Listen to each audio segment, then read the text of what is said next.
नमस्कार मित्रांनो, मी प्राध्यापक श्री सतीश वाडांगे तुमचं सर्वांचं लक्ष करिअर पॉइंट मध्ये हार्दिक स्वागत करतो. बघा, आज सर्वात महत्वाचं एक आपण लेक्चर बघणार आहे. एक आपण सिरीज सुरू करणार आहे जी आहे इतिहासाची. म्हणजे आपल्याला मॉडर्न हिस्ट्रीची जी आहे ती आपण एक सिरीज सुरू करणार आहे, जी आपल्याला एमपीएससी, तलाठी आणि इतर ज्या परीक्षा आहेत, पोलीस भरती असेल किंवा इतर परीक्षा आहेत, या सर्वांसाठी खूप उपयुक्त अशी आपण एक हिस्ट्रीची सिरीज सुरू करतोय. ज्याच्यामध्ये आपल्याला सर्वांना माहितीच आहे, एमपीएससी असेल किंवा सरळ सेवा असेल किंवा तलाठी असेल, या सर्वांना आपल्याला आधुनिक भारताचा इतिहास आहे. मग आधुनिक भारताचा इतिहास काय आहे, कोणते टॉपिक्स आहेत, आपण मागच्या लेक्चरला ऑलरेडी बघितलेले आहेत. या लेक्चरमध्ये आपल्याला जे मॉडर्न हिस्ट्री जी आहे ती सर्व आपण कव्हर करणार आहे. व्हिडिओ खूप महत्वाचा आहे, शेवटपर्यंत बघा. टॉपिक सर्व तुमचे क्लिअर होणार आहेत आणि अशाच प्रकारची आपली हिस्ट्रीची पूर्ण सिरीज राहणार आहे, ज्याच्यामध्ये हिस्ट्रीचे पूर्ण टॉपिक तुमचे कव्हर होणार आहेत. मग आता वेळ न वायाला घालवता आपण डायरेक्ट टॉपिकला सुरुवात करूया. बघा, आपण हिस्ट्री जो टॉपिक आहे, जो आपल्याला एमपीएससी ला आहे, तलाठीला आहे, पोलीस भरतीला आहे, इव्हन कोणती स्पर्धा परीक्षा, युपीएससी असेल किंवा कोणती स्पर्धा परीक्षा, या सर्वांना आपल्याला हिस्ट्री विचारलं जातं. फक्त युपीएससी आणि राज्यसेवा हे दोन परीक्षा थोड्या जर सोडल्या बाजूला, तर बाकीच्या सर्व परीक्षांना आपल्याला मॉडर्न हिस्ट्रीच विचारतात. म्हणजे युपीएससीला आणि राज्यसेवेला पण मॉडर्न हिस्ट्री आहे, पण युपीएससीला आणि राज्यसेवेला थोडे एशियंट आणि मिडिवल हे सुद्धा दोन हिस्ट्रीचे प्रकार आहेत. पण आपल्याला फक्त कंबाईनची तयारी करतोय आपण, तलाठीची तयारी करतोय किंवा पोलीस भरतीची तयारी करतोय, यासाठी आपल्याला फक्त मॉडर्न हिस्ट्री आहे. आणि ही मॉडर्न हिस्ट्री आपण सुरुवातीपासून तर एंड पर्यंत सर्व लेक्चर्स वाईज साधारणतः आपले 15 ते 20 लेक्चर होणार आहेत. याच्यामध्ये आपण पूर्ण हिस्ट्री कव्हर करणार आहे.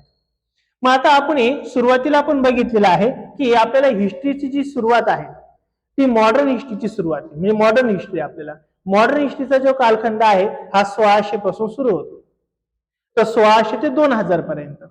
परंतु आपल्या जनरली सिलेबस मध्ये काय असतो, तर 90 वर्षांचा इतिहास आहे. म्हणजे 1857 पासून तर 1947, म्हणजे 90 वर्षांचा इतिहास आहे. पण बरेच क्वेश्चन जे आहेत आपल्याला 16व्या शतकापासून सुद्धा विचारले जातात. मग आता हे कोणते क्वेश्चन आहेत, काय क्वेश्चन आहेत, ते सर्व आपण डिटेलमध्ये बघणार आहे. तर आजच्या पहिल्या लेक्चरला आपण सुरुवात करणार आहे इतिहासाचं. जे लेक्चर कोणतं असणार आहे, भारतामध्ये युरोपियनचं आगमन. मग आता आपल्या सर्वांना माहित आहे, जवळपास 200 वर्ष किंवा 190 वर्ष इंग्रजांनी आपल्यावरती सत्ता राबवलेली आहे. ते व्यापारासाठी आले आणि भारतामध्ये सत्ता स्थापन करून बसले आणि भारत 1947 ला स्वतंत्र झाला. तर 1600 पासून तर 1947 पर्यंतचा इंग्रजांचा प्रत्यक्ष अप्रत्यक्ष पूर्ण कारभार भारतावरती चालू होता. मग तो सर्व आपल्याला बघायचा आहे. पण हे युरोपियन मध्ये फक्त इंग्रजच आले का भारतामध्ये? नाही, तर 5 युरोपियन भारतामध्ये आले, ज्याची एक तुम्हाला टेबल पाहिलं मी इथं दिलेलं आहे आणि याची सविस्तर माहिती आपण टॉपिक वाईज घेणार आहोत. म्हणजेच काय, आता फक्त टेबल दिलेला आहे, नंतर आपण याच्यामध्ये पोर्तुगीज बघणार आहोत, पोर्तुगीजांचं पूर्ण डिटेल, नंतर डच आहेत, नंतर इंग्रज आहेत, डॅनिश आहेत आणि शेवट आपल्याला बघायचे फ्रेंच. हे 5 युरोपियन सत्ता भारतामध्ये आल्या होत्या. आता यांचा मुख्य उद्देश काय होता? व्यापार हा मुख्य उद्देश होता. हा, पण व्यापाराबरोबर काही गोष्टी होत्या जिथे ते युरोपच्या बाहेर त्यांना प्रस्थान मांडायचं होतं. ते म्हणजे काय, तर त्यांच्या धर्माचा प्रसार करणं, म्हणजे ख्रिश्चन धर्माचा प्रसार करणं हा पण त्यांचा एक उद्देश होता. त्यासाठी ते आफ्रिकेत गेले, भारतात म्हणजे आशिया खंडात आले, बरेच वेगवेगळ्या देशांमध्ये आपल्याला गेलेले बघायला मिळतात. जवळपास प्रत्यक्ष अप्रत्यक्ष गेल्या 100 वर्षांमध्ये जर आपण बघितलं तर इंग्रजांची सत्ता जवळपास पृथ्वीवर असलेल्या 70% देशांमध्ये होती. 70%. म्हणजे आफ्रिका खंडामध्ये जवळपास 52-53 देश आहे का, यापैकी 30 ते 35 देशांमध्ये युरोपियनची सत्ता होती, इंग्रजांची सत्ता होती. आशिया खंडामध्ये पण बऱ्याच देशांवरती युरोपियनची सत्ता होती किंवा इंग्रजांची सत्ता होती. साऊथ अमेरिका असेल, नॉर्थ अमेरिका असेल, ऑस्ट्रेलिया असेल, या ठिकाणी सुद्धा इंग्रजांची सत्ता होती. म्हणजे इंग्रजांनी जवळपास पृथ्वीवरच्या 70% भागावरती राज्य केलेले. हा, इंग्रजांनी जास्त राज्य केले, बाकीचे जे आहेत ते व्यापारासाठी केले, थोडा धर्मप्रचार केला, परंतु इंग्रजांनी त्यांना हरवलं, तिथून हुसकून लावलं आणि इंग्रजांनी सत्ता स्थापन केली. असे थोडक्यात इतिहास आपल्याला बघायला मिळतो. मग याच्यामध्ये आता आपण काय बघणार आहोत, तर भारतामध्ये सर्वात पहिले कोण आले याचा आपण एक क्रोनॉलॉजी किंवा एक आपण क्रम बघणार आहोत. मग याच्यामध्ये जर आपण बघितलं तर तुम्हाला एक गोष्ट इथं बघायला मिळेल, ती म्हणजे काय, तर युरोपियन जे भारतामध्ये आले का, ज्यांच्यामध्ये सर्वात पहिले कोणते युरोपियन होते बरं, पोर्तुगीज होते. युरोप हा एक खंड आहे. जसे पृथ्वीवरती 7 खंड आहेत, त्या 7 खंडांपैकी 6 खंडांवर तर मानव वस्ती आहे. फक्त अंटार्क्टिका खंडावरती मानव वस्ती नाहीये. बाकीच्या 6 खंडांमध्ये मानव वस्ती आहे. म्हणजे काय? उत्तर अमेरिका, दक्षिण अमेरिका, त्यानंतर आहे आफ्रिका, त्यानंतर आहे आशिया, त्यानंतर आहे ऑस्ट्रेलिया आणि एक आहे युरोप. या 6 खंडांवरती मानव वस्ती आहेत. एक जिओग्राफीला प्रश्न विचारलाय, राज्यसेवेला विचारलाय क्लास 1 ला, कोणत्या खंडामध्ये वाळवंट नाहीये? डिझर्ट म्हणजे वाळवंट नाहीये. त्याचं उत्तर आहे युरोपमध्ये. युरोपमध्ये एकही वाळवंट नाही. हा, अंटार्क्टिका मध्ये पण नाहीये, पण अंटार्क्टिका ऑप्शन नव्हता. तर 7 खंडांपैकी 2 खंडांवर वाळवंटच नाहीये. हा जिओग्राफीसाठी विचारलेला प्रश्न आहे. तर अशा काही गोष्टी आपल्याला माहिती पाहिजे थोड्या थोड्या. बाकी जर 7 खंडांपैकी 2 खंड सोडले तर बाकीच्या खंडांमध्ये कोणत्या ना कोणत्या प्रकारचा छोटा मोठा आपल्याला वाळवंट बघायला मिळतोच. मग हे जे 27 युरोप मधले देश आहेत का, या देशांमधले 5 देश जे आहेत ते भारतामध्ये येऊन त्यांनी व्यापार केला आहे, सत्ता स्थापन करण्याचा प्रयत्न पण केलेला आहे. मग ज्याच्यामध्ये सर्वात पहिले कोण होते बरं? पोर्तुगीज होते. हे पोर्तुगीज जे भारतामध्ये आले ते आले 1498 ला. आता याचा इतिहास डिटेलमध्ये आपण पुढच्या स्लाइड मध्ये लगेच बघणार आहोत. बरं, पोर्तुगीज कधी आले? 1498 ला. पाठ करा. फॅक्च्युअल डाटा तलाठी झालं, कंबाईन बी झालं, कंबाईन सी झालं किंवा इतर सरळ सेवा झाल्या, यांना फॅक्च्युअल डाटा आपला पाठच पाहिजे. कधी आले? 1498 ला. कुठं आले पहिले? कालिकत. ज्या कालिकतचं आता नाव काय झाले बरं? काझीकोड. हे कुठे आहे बरं? केरळमध्ये. हे कुठे बरं? केरळमध्ये आले. कारण की ते युरोप मधून आले ना. युरोप मधून ते अमेरिका, दक्षिण अमेरिका आणि उत्तर अमेरिकेच्या कडाकडाने आफ्रिकेत आले आणि आफ्रिकेला वळसा घालून ते कुठे आले? भारताच्या दक्षिण बाजूला म्हणजे केरळमध्ये आले. कुठे आले ते? कालिकत मध्ये आले. भारतात पहिला येणारा कोण आहे मग पोर्तुगीजांचा? Vasco the gamma. हा भारतात पहिला येणारा, समुद्री मार्गाने येणारा पहिला व्यक्ती म्हणून ओळखला जातो. तो भारतामध्ये समुद्र मार्गाने येणारा पहिला युरोपियन म्हणून ओळखला जातो. कोणाला? Vasco the gamma.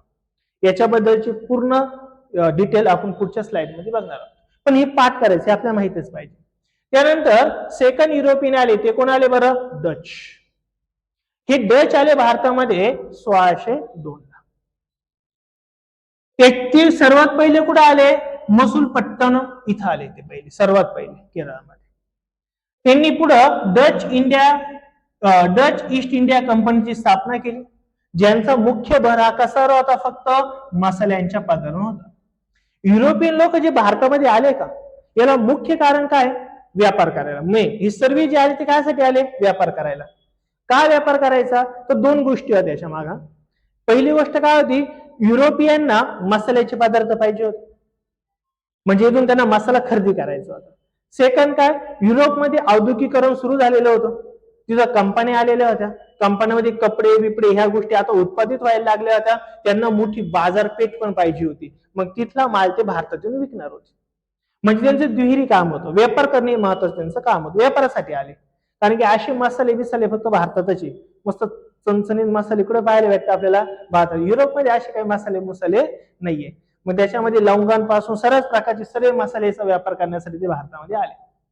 तिसरे जे युरोपियन आहेत ते कोण आहे बरं? इंग्रज. हे इम्पॉर्टंट, याच्याबद्दल आपण खूप सविस्तर माहिती बघणार आहे. कारण हे इंग्रजांनी जवळपास भारतामध्ये प्रत्यक्षपणे 190 वर्ष राज्य केले. किती? प्रत्यक्षपणे 190 वर्ष.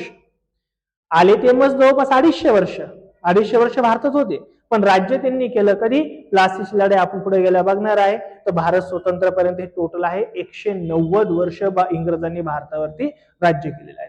ते आपल्याला बघायचं. मग ते आले कधी बरं भारतामध्ये? 1608 ला. आता बऱ्याच जणांचं कन्फ्युजन असेल, सर काही पुस्तकांमध्ये तर 1602 आहे, काही पुस्तकांमध्ये 1600 आहे. ते आकडे 1600, 1602 आणि 1608 हे तिन्ही आकड्यांची काय फॅक्च्युअल डाटा आहे हे पुढे याला मी तुम्हाला डिटेलमध्ये सांगणार आहे. फक्त इथे एवढं लक्षात ठेवा, इंग्रज भारतात आले कधी? 1608 ला आले. ते कुठे आले सर्वात पहिले? सुरतमध्ये. सुरत म्हणजे काय रे? गुजरात. ते पण एक समुद्र किनारपट्टीला होतं, तिथं ते आले. त्यांचं मेन कारण काय होतं? पुन्हा व्यापार. ते कशासाठी आले? व्यापार. पण त्यांनी व्यापाराबरोबर त्यांना कळालं का व्यापार करण्यासाठी आपल्याला काही महत्वाची राजकीय ताकद पण पाहिजे, म्हणून त्यांनी भारतामध्ये काय केलं? पुढं सत्ता स्थापन केली आणि नंतर त्यांनी पूर्ण एक हाती सत्ता भारतावरती केलेली आपल्याला बघायला मिळतं. त्याच्यानंतर चौथे आले ते म्हणजे काय, डॅनिश. हे भारतामध्ये आले 1620 साली. कुठे आले पहिल्यांदा ते, ट्रॅकिंबर्ग म्हणजे तामिळनाडूमध्ये आले. त्यांचा पण मुख्य उद्देश काय होता, व्यापार करणं. ऑलरेडी यांचा सर्वांचा मेन उद्देश जो होता तो काय होता, व्यापारासाठी आले होते. नंतर इंग्रजांनी आणि फ्रेंचांनी मात्र भारतामध्ये सत्ता स्थापन करण्याचा प्रयत्न केला. आणि त्यानंतर शेवट कोण आले बरं, फ्रेंच आले.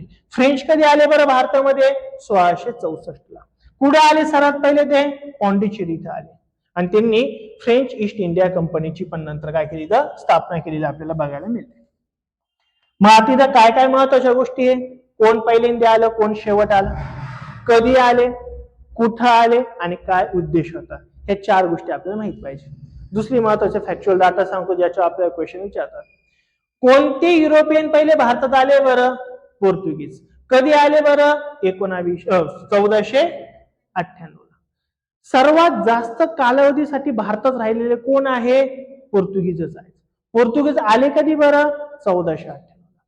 ते भारतामध्ये कधीपर्यंत होते, 1960 पर्यंत होते. इंग्रज आले कधी बरं, 1608 ला आले, पण गेले कधी, 1947 ला. भारत स्वतंत्र झाला ना 1947 ला. बट पोर्तुगीज मात्र गेले कधी बरं, 1960 ला.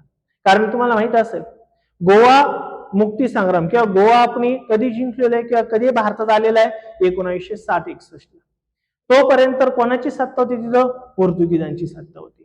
म्हणजे पोर्तुगीज असे आहेत का सर्वात पहिले आले सर्वात शेवट गेले, म्हणजे सर्वात जास्त भारतामध्ये राहिलेले कोणते युरोपियन आहे, पोर्तुगीज आहेत. बरोबर का. आणि जास्त सत्ताजींनी म्हणजे सत्ता सर्वात जास्त एरियात कव्हर केली ते कोण आहे, इंग्रज आहे. त्यांचा इतिहास आपल्याला पूर्ण बघायचा आहे. तर हा टेबल खूप महत्वाचा आहे. हा टेबल तुमचा पाठच पाहिजे, कारण की याच्यावरती तुम्हाला क्वेश्चन्स विचारले जातात. लक्षात. आता आपण काय करणार आहे, सविस्तरपणे या गोष्टी बघणार आहे. काही फोटो काढू नका, नंतर ही व्हिडिओ तुम्हाला आजच टाकणार आहे मी. स्क्रीनशॉट काढायचे, काढून घ्यायचे. बरोबर. मग आता याच्यात आपण एक एक बघणार आहे. खूप महत्वाचं लेक्चर होईल. एकदा हे जर लेक्चर केलं तर मला नाही वाटत तुम्हाला कधी कोणत्या लेक्चरची गरज पडणार आहे. पूर्ण फॅक्च्युअल डाटा, कन्सेप्च्युअल डाटा सर्व याच्यात तुम्हाला येणार आहे. म्हणजे तुम्ही जर एवढी हिस्ट्रीची लेक्चर केली, हिस्ट्री म्हणजे बाकीची लेक्चर तुम्ही सर्व केले, तर मला नाही वाटत तुम्ही एमपीएससीची किंवा तलाठीची किंवा इतर कोणत्या परीक्षा असेल तर तुम्हाला अडचण येईल. एवढंच फक्त व्यवस्थित चांगलं करा. याच्या नोट्स काढा. नोट्स काढल्याने तुम्हाला काय होईल, पाठांतर होईल. डोळ्या खालून एकदा जाणार आहे, व्हिडिओ पॉज करायची, नोट्स वगैरे काढून घ्यायचे. बरोबर. मग आता भारतात जे पहिले आले ते कोण आले बरं, पोर्तुगीज. आता पोर्तुगीजांबद्दल आपल्याला सविस्तर माहिती बघायची. मग आता जे पोर्तुगीज आले हे साहजिक, पोर्तुगीज हे भारतामध्ये समुद्राच्या मार्गाने येणारे पहिले युरोपियन आहेत, जे आता आपण मगाशी बघितलं. त्यांच्या आगमनामुळं भारताच्या व्यापारात, राजकारणात आणि इतिहासामध्ये मोठा बदल झालेला बघायला मिळतो. त्याच्या आधी मुघलांची सत्ता होती. जवळपास 13व्या शतकापासून तर जवळपास 16-17व्या शतकापर्यंत मुघलांचं सत्ता होती. त्याच्यानंतर इंग्रजांची सत्ता आहे. म्हणजे याचा अर्थ पोर्तुगीज भारतात आले, त्यानंतर फ्रेंच आले, डच आले, इंग्रज आले, सर्वच आले ना. आणि त्यांच्यामुळे आपल्या भारतीय राजकारणात, भारतीय व्यापारात, भारतीय इतिहासात मोठा बदल झालेला बघायला मिळतो. कोणामुळं, तर तो पोर्तुगीजांमुळे. त्यानंतर आपण बघितलं पोर्तुगीजानंतर कोण आले, डच आले, इंग्रज आले, फ्रेंच आले, डेन्मार्क, हे अशा प्रकारे सर्व काही युरोपियन सत्ता भारतामध्ये आल्या होत्या. मग आता याचे कारणे काय काय आहेत, ते मुख्य कारण वगैरे काय. यांचं मुख्य कारण भारतामध्ये येण्याचं काय बरं, तर मसाल्याच्या पदार्थांचा व्यापार करणं. त्यांना भारतातले मसाले महत्वाचे होते. मसाले एकदम अशी बोल एकदम चणचणीत भारी मसाले तिकडे असे काही भेटत नव्हते पाहायला, तिकडे येतही नाही. त्याला काय लागतं, मसाल्याच्या उत्पन्नासाठी विषुववृत्तीय भाग लागतो. कसा लागतो, विषुववृत्तीय, म्हणजे इक्वेटरचा पार्ट लागतो. मग आता साऊथ भाग जो आहे तो आपल्या विषुववृत्तावरती, जिथं उन्हाळा आणि पावसाळा भरपूर आहेत, परंतु ते थंडीच्या वातावरणात मसाले येत नाही. म्हणजे युरोपमध्ये मसाले येत नाही, चांगले उत्पादन होत नाहीये, म्हणून ते भारतामध्ये आले होते. त्यानंतर रेशीम उत्पादन, म्हणजे जगामध्ये सर्वात जास्त रेशीम उत्पादन भारत आणि चीन मध्ये व्हायचं, तर भारत आणि चीन बरोबर त्यामुळे व्यापार केला. त्यानंतर आहे कापूस उत्पादन, त्यानंतर मौल्यवान दगड वगैरे, त्यानंतर सुगंधी पदार्थ वगैरे, याचा व्यापार करण्यासाठी ते खरे भारतात आले होते. त्यातून त्यांना मोठा नफा पण मिळाला होता. आणि मग अशी जे तुम्हाला बोललो, त्यांचे 2 मुख्य उद्देश होते. एक काय होतं बरं, व्यापार, आणि दुसरं काय होतं बरं, ख्रिश्चन धर्माचा प्रसार. आणि त्यांनी व्यापारही केला आणि ख्रिश्चन धर्माचा प्रसारही केला. म्हणजे भारतात बरेच ख्रिश्चन धर्म आहेत. म्हणजे तुम्ही जर नॉर्थ ईस्ट मध्ये जर गेले किंवा तुम्ही जर गोव्यामध्ये गेले किंवा साऊथ मध्ये केरळ, आंध्र प्रदेश तिकडे जर तुम्ही गेले तर बरेच लोक ख्रिश्चन धर्माचे आहेत. हे काही मूळ ख्रिश्चन धर्मीय नाहीये. हे पहिले एक तर हिंदू असतील का, साहजिक आता हिंदुस्थानात हिंदूच असणारे, हे नंतर काय झाले, कन्वर्ट झालेले आहेत. ख्रिश्चन धर्मात मोठा त्यांनी प्रसार केला, मोठ्या त्यांनी काय केला, सवलती दिल्या आणि लोकांना ख्रिश्चन धर्म स्वीकारायला लावला. ते त्यांचे मुख्य 2 उद्देश होते.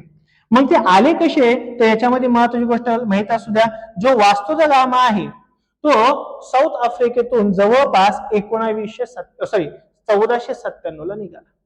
पुढे निघाला साऊथ आफ्रिकेतून त्यांनी प्रवासाला सुरुवात केली आणि तो भारतामध्ये जो पोहोचला तो 20 मे 1498 ला. कुठे पोहोचला, कालिकत, ज्याचं नाव आता काय बरं, काझीकोड आहे. कधी पोहोचला तो भारतामध्ये, 20 मे 1498 ला. तो आफ्रिकेतून निघाला कधी, म्हणजे तो युरोप मधून आफ्रिकेत आला आणि आफ्रिकेतून मग भारतात आलेला आहे. आणि तो पोहोचला 20 मे 1498 तो भारतामध्ये पोहोचला. त्याचं स्वागत करण्यासाठी केरळचा एक राजा होता, समुद्राचा राजा म्हणतात त्याला, तो केरळचा एक राजा होता ज्याचं नाव काय होतं, झामोरिन. झामोरिन हा राजा होता. या झामोरिन राजाने त्या कोणाचं, वास्तू दा गामाचं स्वागत केलं होतं. झामोरिन राजाच्या मार्गदर्शनाखालीच या मसाल्याचा व्यापार व्हायचा, दुसऱ्या देशामध्ये मसाला जायचा.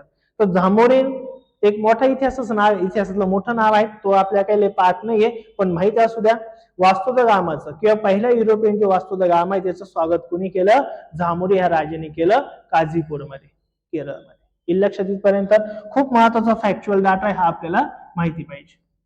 नेक्स्ट म्हणजे तुम्हाला सर्व माहिती, मी जे काही पोर्तुगीजांची माहिती सर्व इथं कव्हर केली, याच्या बाहेर तुम्हाला काही वेगळं करण्याची गरज नाहीये.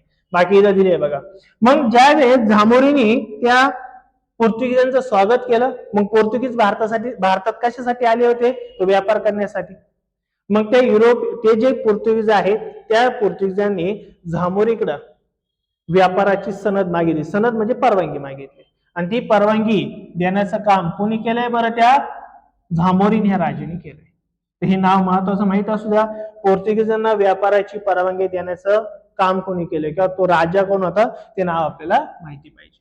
मग आता भारतामध्ये पोर्तुगीजांचा काय झाला बरं, मोठ्या प्रमाणात विस्तार झाला. तो कसा झाला बघा, ज्याच्यामध्ये सर्वात महत्वाचं नाव आहे अल्मेडा, द अल्मेडा.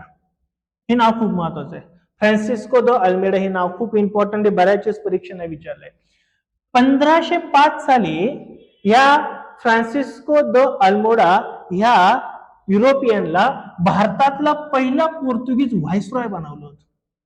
पहिला भारतातला व्हाईसरॉय जो युरोपियन होता. त्यामुळे नाव लक्षात ठेवा, कोण, फ्रान्सिस्को द अल्मेडा. हे नाव लक्षात ठेवा, हे बऱ्याच वेळेस विचारलं जातं. पहिला युरोपियन जो भारतामध्ये काय झाला होता, व्हाईसरॉय झाला होता. त्यानंतर पुढे आहे त्याच्या 4 वर्षानंतर म्हणजे 1509 ला. 1509 ला दिऊनच्या लढाईत पोर्तुगीजांनी विजय मिळवला आणि समुद्रावरती प्रभुत्व मिळवलं. म्हणजे समुद्रावरचं जे व्यापाराचं काही प्रभुत्व होतं का, ते त्यांनी मिळवलं. कोणत्या लढाईने बरं, दिऊच्या लढाईने. महत्वाचं माहित असतं. त्यानंतर पुढच्या वर्षी म्हणजेच काय, 1510 साली अफोन्सो दी अल्बुर्कर या गोवा जिंकला आणि तिने गोवा हे काय केलं, पोर्तुगीजांचं सत्ता केंद्र किंवा व्यापाराचं केंद्र बनवलं. एक महत्वाचं माहित असू द्या. आणि भविष्यामध्ये काय झालं, गोवा हा पोर्तुगीजांचा व्यापारी आणि प्रशासकीय केंद्र बनला. आणि तुम्हाला माहित आहे ह्या युरोपियननी किंवा ह्या पोर्तुगीजांनी 1510 ला गोवा ताब्यात घेतलं आणि त्यांनी सोडलं कधी बरं गोवा, 1960 साली. भारत स्वतंत्र झाल्यानंतर 13 वर्षांनी. एवढा वर्ष पोर्तुगीज भारतामध्ये राहिलेले आहेत. कळालं का, नक्की. हे काही नाव वगैरे महत्वाचं माहित असू द्या. मग आता त्यांचं काही महत्वाचं श्रेय पण आहे, ज्याच्यामध्ये आपल्याला एक गोष्ट महत्वाची बघायला मिळते. त्यांनी भारतामध्ये एक महत्वाचं काम केलं. काय बरं, मुद्रांक कला आणली. काय आणली, मुद्रांक कला, ज्याला आपण प्रिंटिंग प्रेस असं म्हणतो. म्हणजे न्यूजपेपर वगैरे जे छापखान आहे का, हे छापखान्याचं यंत्र भारतामध्ये आणण्याचं श्रेय कोणाला जात आहे, पोर्तुगीजांना. भारतात मुद्रण कला किंवा प्रेस आणण्याचा महत्वाचा वाटा आपल्या पोर्तुगीजांचा बघायला मिळतो. त्याचबरोबर काही महत्वाची पिकं त्यांनी आणले. जसं मराठी व्याकरण मध्ये विचारतात बटाटा हे पीक कुठलं आहे, तर ते कोणतं आहे, पोर्तुगीज आहे. मराठी ग्रामरला भरपूर वेळेस प्रश्न विचारलाय. तर युरोपियननी आणलेलं म्हणजे युरोपियननी डेव्हलप केलेलं हे एक पीक आहे. कोणतं बरं, याच्यामध्ये बटाटा आहे, टमाटा आहे, मिरची आहे, तंबाखू आहे, अननस आहे, पपई आहे. याचा मोठ्या प्रमाणात त्यांनी काय केला, प्रचार प्रसार केला, उत्पादन वाढवलं भारतामध्ये येऊन. त्यांनी हे महत्वाचे बटाट्यावरती मराठी व्याकरणावरती बऱ्याच वेळेस प्रश्न विचारतात. हा, मराठी क्वेश्चन विचारले बटाट्यावर, माहितीये का? नाहीये क्वेश्चन खूप आहे मराठी व्याकरण मध्ये, आपण ते बघूच नंतर. इथपर्यंत कळालं काही महत्वाचे त्यांनी काय केले, इथं काही पिकांचा वगैरे त्यांनी काय केला, प्रचार आणि उत्पादन वगैरे वाढवलं. नंतर गोवा वगैरे जिंकलं 1510 साली. इथपर्यंत कळालं सर्वांना नक्की? एवढी आपल्याला कोणाची इन्फॉर्मेशन आहे, पोर्तुगीजांची. याच्या पलीकडे पोर्तुगीज तुम्हाला काय आता विचारले जाणार नाही. सेकंड जे युरोपियन आले ते कोण आले बरं, डच. म्हणजे त्यांना आपण म्हणतो आताच नेदरलँड. डच हे युरोपियन भारतात सेकंड क्रमांक आलेले आहेत. मग आता ही डच जे आहेत, जे नेदरलँड आहेत, ते भारतामध्ये आले. त्यांचा मुख्य उद्देश तोच होता, काय बरं, व्यापाराचा उद्देश. व्यापारासाठीच ते आले होते, बाकी काय काम होतं. आता हे माहित असू द्या, 1602 साली त्यांनी डच मध्ये, इथं नाही बरं का, कुठं म्हणतो मी तुम्हाला, डच नेदरलँड मध्ये डच ईस्ट इंडियाची स्थापना केली. आता बऱ्याच मुलांचं कन्फ्युजन होतं. 1902 ला डच भारतात आलेले नाहीये. डचांनी 1602 साली डच मध्ये म्हणजे नेदरलँड मध्ये डच ईस्ट इंडियाची स्थापना केली. आता तुम्हाला मी कॉमन नाव सांगतो, पुढे गेलं येणार आहे. काय बरं तुम्हाला नाव येणार आहे, ईस्ट इंडिया कंपनी, बरोबर ना? हे नाव खूप वेळेस येणार आहे. फक्त इथं काय बदल होणार आहे, डचांनी जी स्थापन केली ती काय, डच ईस्ट इंडिया कंपनी. ब्रिटिशांनी जी स्थापन केली काय, ती ब्रिटिश ईस्ट इंडिया कंपनी, बरोबर का नाही? पोर्तुगीजांनी जी स्थापन केली काय, पोर्तुगीज ईस्ट इंडिया कंपनी. मग आता या कॉमन नाव येऊ राहिले, कोणतं बरं, ईस्ट इंडिया कंपनी. आता जर तुम्ही पृथ्वी जर बघितली, सर्व पृथ्वी आहे, इथं युरोप आहे, इथं काय बरं, आपला भारत किंवा आशिया खंड वगैरे इथे, बरोबर ना? मग ह्या युरोपसाठी आपला देश कोणत्या बाजूला आहे बरं, पूर्व बाजूला आहे. ही पूर्व आहे, ही काय बरं, पश्चिम आहे, ही काय बरं, दक्षिण आहे, ही काय उत्तर आहे. मग युरोपियनना पुढे व्यापार करायचा होता बरं, पूर्व म्हणजे काय, ईस्ट. ह्या ईस्ट बाजूला जे व्यापार करणारे त्यांच्या कंपनीला कॉमन नाव काय होतं, ईस्ट इंडिया कंपनी. कळाला का पॉइंट काय? मग ईस्ट इंडिया कंपनीला फक्त ज्यांनी स्थापन केली का त्यांचं नाव दिलं. जसं इथं काय, डच ईस्ट इंडिया कंपनी. ही कुठे झाली, डच मध्ये झाली. अजूनही भारतात आलेली नाहीये, फक्त त्यांनी प्लॅनिंग केले. का प्लॅनिंग केलं होतं, कारण ते युरोपियनना समुद्राच्या मार्गाने भारताचा शोध लागला होता. भारत त्यांना पाहिजे होता, कारण की इथं मोठा व्यापाराला चान्स होता. मग तिने तिकडे कंपन्या स्थापन केल्या, कंपन्याचे काही सदस्य, अध्यक्ष हे काही नेमले आणि ते मग भारतात पाठवले होते. कशासाठी, व्यापार करण्यासाठी. तर ते 1602 ला भारतात आलेले नाहीये. त्यांनी डच मध्ये डच ईस्ट इंडिया कंपनी स्थापन केली. नंतर ते भारतामध्ये आले 3 वर्षानंतर, म्हणजेच काय, 1605 ला. जे मगाशी आपण बघितलंय, तिने पहिली 1605 ला वखार स्थापन केलेली होती. इथपर्यंत क्लिअर होईल का? नेक्स्ट काय बघा, मग त्यांचा मुख्य उद्देश, त्यांचा मुख्य उद्देश काय होता बरं, व्यापार. व्यापारासाठी आले. त्यांनी व्यापाराच्या माध्यमाने भारतामध्ये काही प्रमाणामध्ये सत्ता स्थापन करण्याचा पण काही ठिकाणी प्रयत्न केलेला आहे. ते प्रामुख्याने कोणत्या व्यापारावर त्यांची मक्तेदारीचा अर्थ काय बरं, वर्चस्व. या डचांचं कोणत्या मालावरती जास्त वर्चस्व होतं, कापूस, रेशम, नीळ, ज्याला आपण इंडिगो म्हणतो. नीळ उत्पादन हे खूप मोठ्या इतिहासाचा नंतर भाग आहे. निळीचा सत्याग्रह केला होता महात्मा गांधीजींनी. तो काय, तो आपण नंतर डिटेलमध्ये बघू. त्यानंतर तांदूळ, अफू, मीठ या सर्व पदार्थांचा त्यांनी काय केलं होतं, व्यापार केला होता. ह्या व्यापाराच्या माध्यमाने त्या पूर्ण व्यापाराची मक्तेदारीचा अर्थ काय, डचांच्या माध्यमाने याचा व्यापार होईल, अशी मक्तेदारी यांनी आणली होती. क्लिअर होईल ना पॉइंट? नक्की एकदम.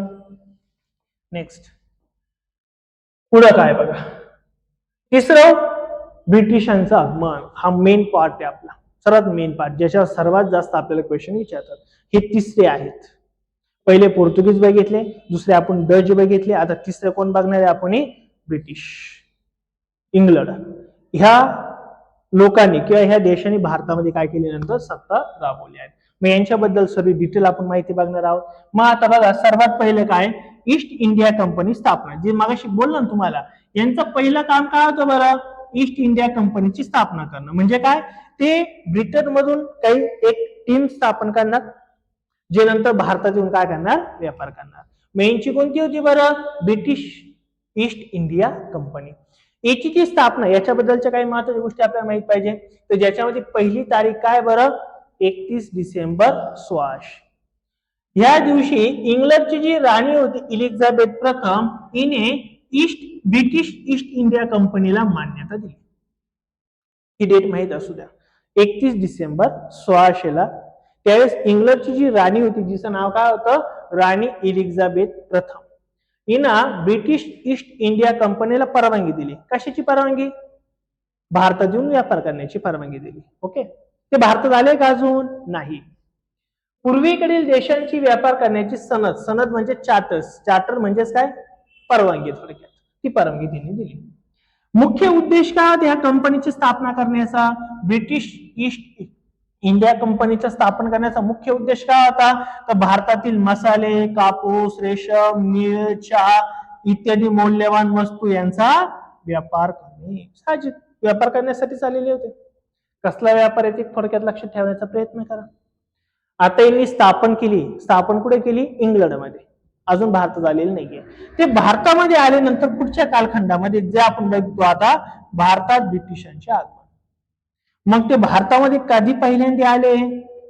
1608 साली. बऱ्याच मुलांचं कन्फ्युजन काय होतं? ते 1600 ला आले का 1602 ला आले का 1608 ला आले? ते 1600 ला काय झालंय? ब्रिटिश ईस्ट इंडिया कंपनीची स्थापना झाली आहे आणि 1608 साली ते भारतामध्ये आले. भारतामध्ये येणारा त्यांचा पहिला जो कॅप्टन होता, जहाजाचा कॅप्टन, त्याचं नाव महत्वाचं लक्षात ठेवा. त्याचं जे नाव आहे विल्यम हॅकिन्स, हे त्याचं नाव होतं. विल्यम हॅकिन्स हे त्याचं नाव होतं. नाव लक्षात ठेवा, विचारलं जातं. हा सर्वात पहिले येऊन कुठे आला बरं? तो सुरतच्या बंदर, सुरत मध्ये आला, गुजरात मध्ये आला. हॅकिन्सने मुघल सम्राट, हे महत्वाचं आहे, खूप महत्वाचं वाक्य. काय बरं? जहांगीर याला भेटला. त्यावेळेस मुघलांची सत्ता होती उत्तर भारतामध्ये आणि त्या जहांगीर राजाला येऊन भेटला आणि त्या राजाकडून, जहांगीर राजाकडून याने ब्रिटिश ईस्ट इंडिया कंपनीच्या व्यापाराची परवानगी घेतली. तर आम्हाला परवानगी द्या, आम्हाला इथं व्यापार करायचा आहे. कारण की त्यावेळेस सर्व काय होतं बरं? राजेशाही पद्धत होतं. प्रत्येक ठिकाणी वेगवेगळे राज्य होते. त्या राजाच्या परवानगीशिवाय व्यापार करता येत नव्हता. मग हिने काय केलं? या जहांगीरची काय घेतली? परवानगी घेतली. 1615 पासून तर 1618 पर्यंत त्या जहांगीरच्या दरबारामध्ये सर थॉमस रो हा राजदूत म्हणून काम केलं. राजदूत, राजदूतचा अर्थ काय? प्रतिनिधी. काय अर्थ? प्रतिनिधी. म्हणजे काय? जहांगीरचं राज्य होतं, त्याचा दरबार होता. त्या दरबारामध्ये एक प्रतिनिधी, कोणाचा बरं? ब्रिटिशांचा प्रतिनिधी, त्याला आपण राजदूत म्हणतो. तो ब्रिटिशांचा प्रतिनिधी पहिला कोण होता? नाव लक्षात ठेवा, सर थॉमस रो, हे नाव लक्षात ठेवा. हा प्रतिनिधी होता. आणि इंग्रजांना भारतात व्यापारी केंद्र उभारण्याची अधिकृत परवानगी सुद्धा यांनी दिली होती. कोणी? जहांगीर. जहांगीर मात्र लक्षात ठेवा, इथं काय कन्फ्युजन होतं बघा. पोर्तुगीजांना परवानगी देणार राजा वेगळा आहे आणि ब्रिटिशांना परवानगी देणार राजा वेगळा आहे. दोन्ही पण नाव व्यवस्थित लक्षात ठेवा. हे त्यांचं काय? भारतामध्ये आगमन. कोणाचं? ब्रिटिशांचं. मग ते भारतामध्ये आले, त्यांनी काय केलं? वेगवेगळ्या ठिकाणी त्यांचं केंद्र स्थापन केलं.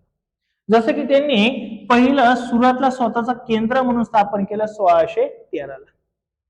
व्यापार त्यांनी 1608 पासूनच सुरू केला, पण मुख्य केंद्र त्यांनी कधी स्थापन केलं सुरतमध्ये? 1613 ला. त्यानंतर त्यांनी मद्रास मध्ये मुख्य केंद्र सुरू केलं. कधी बरं? 1639 ला.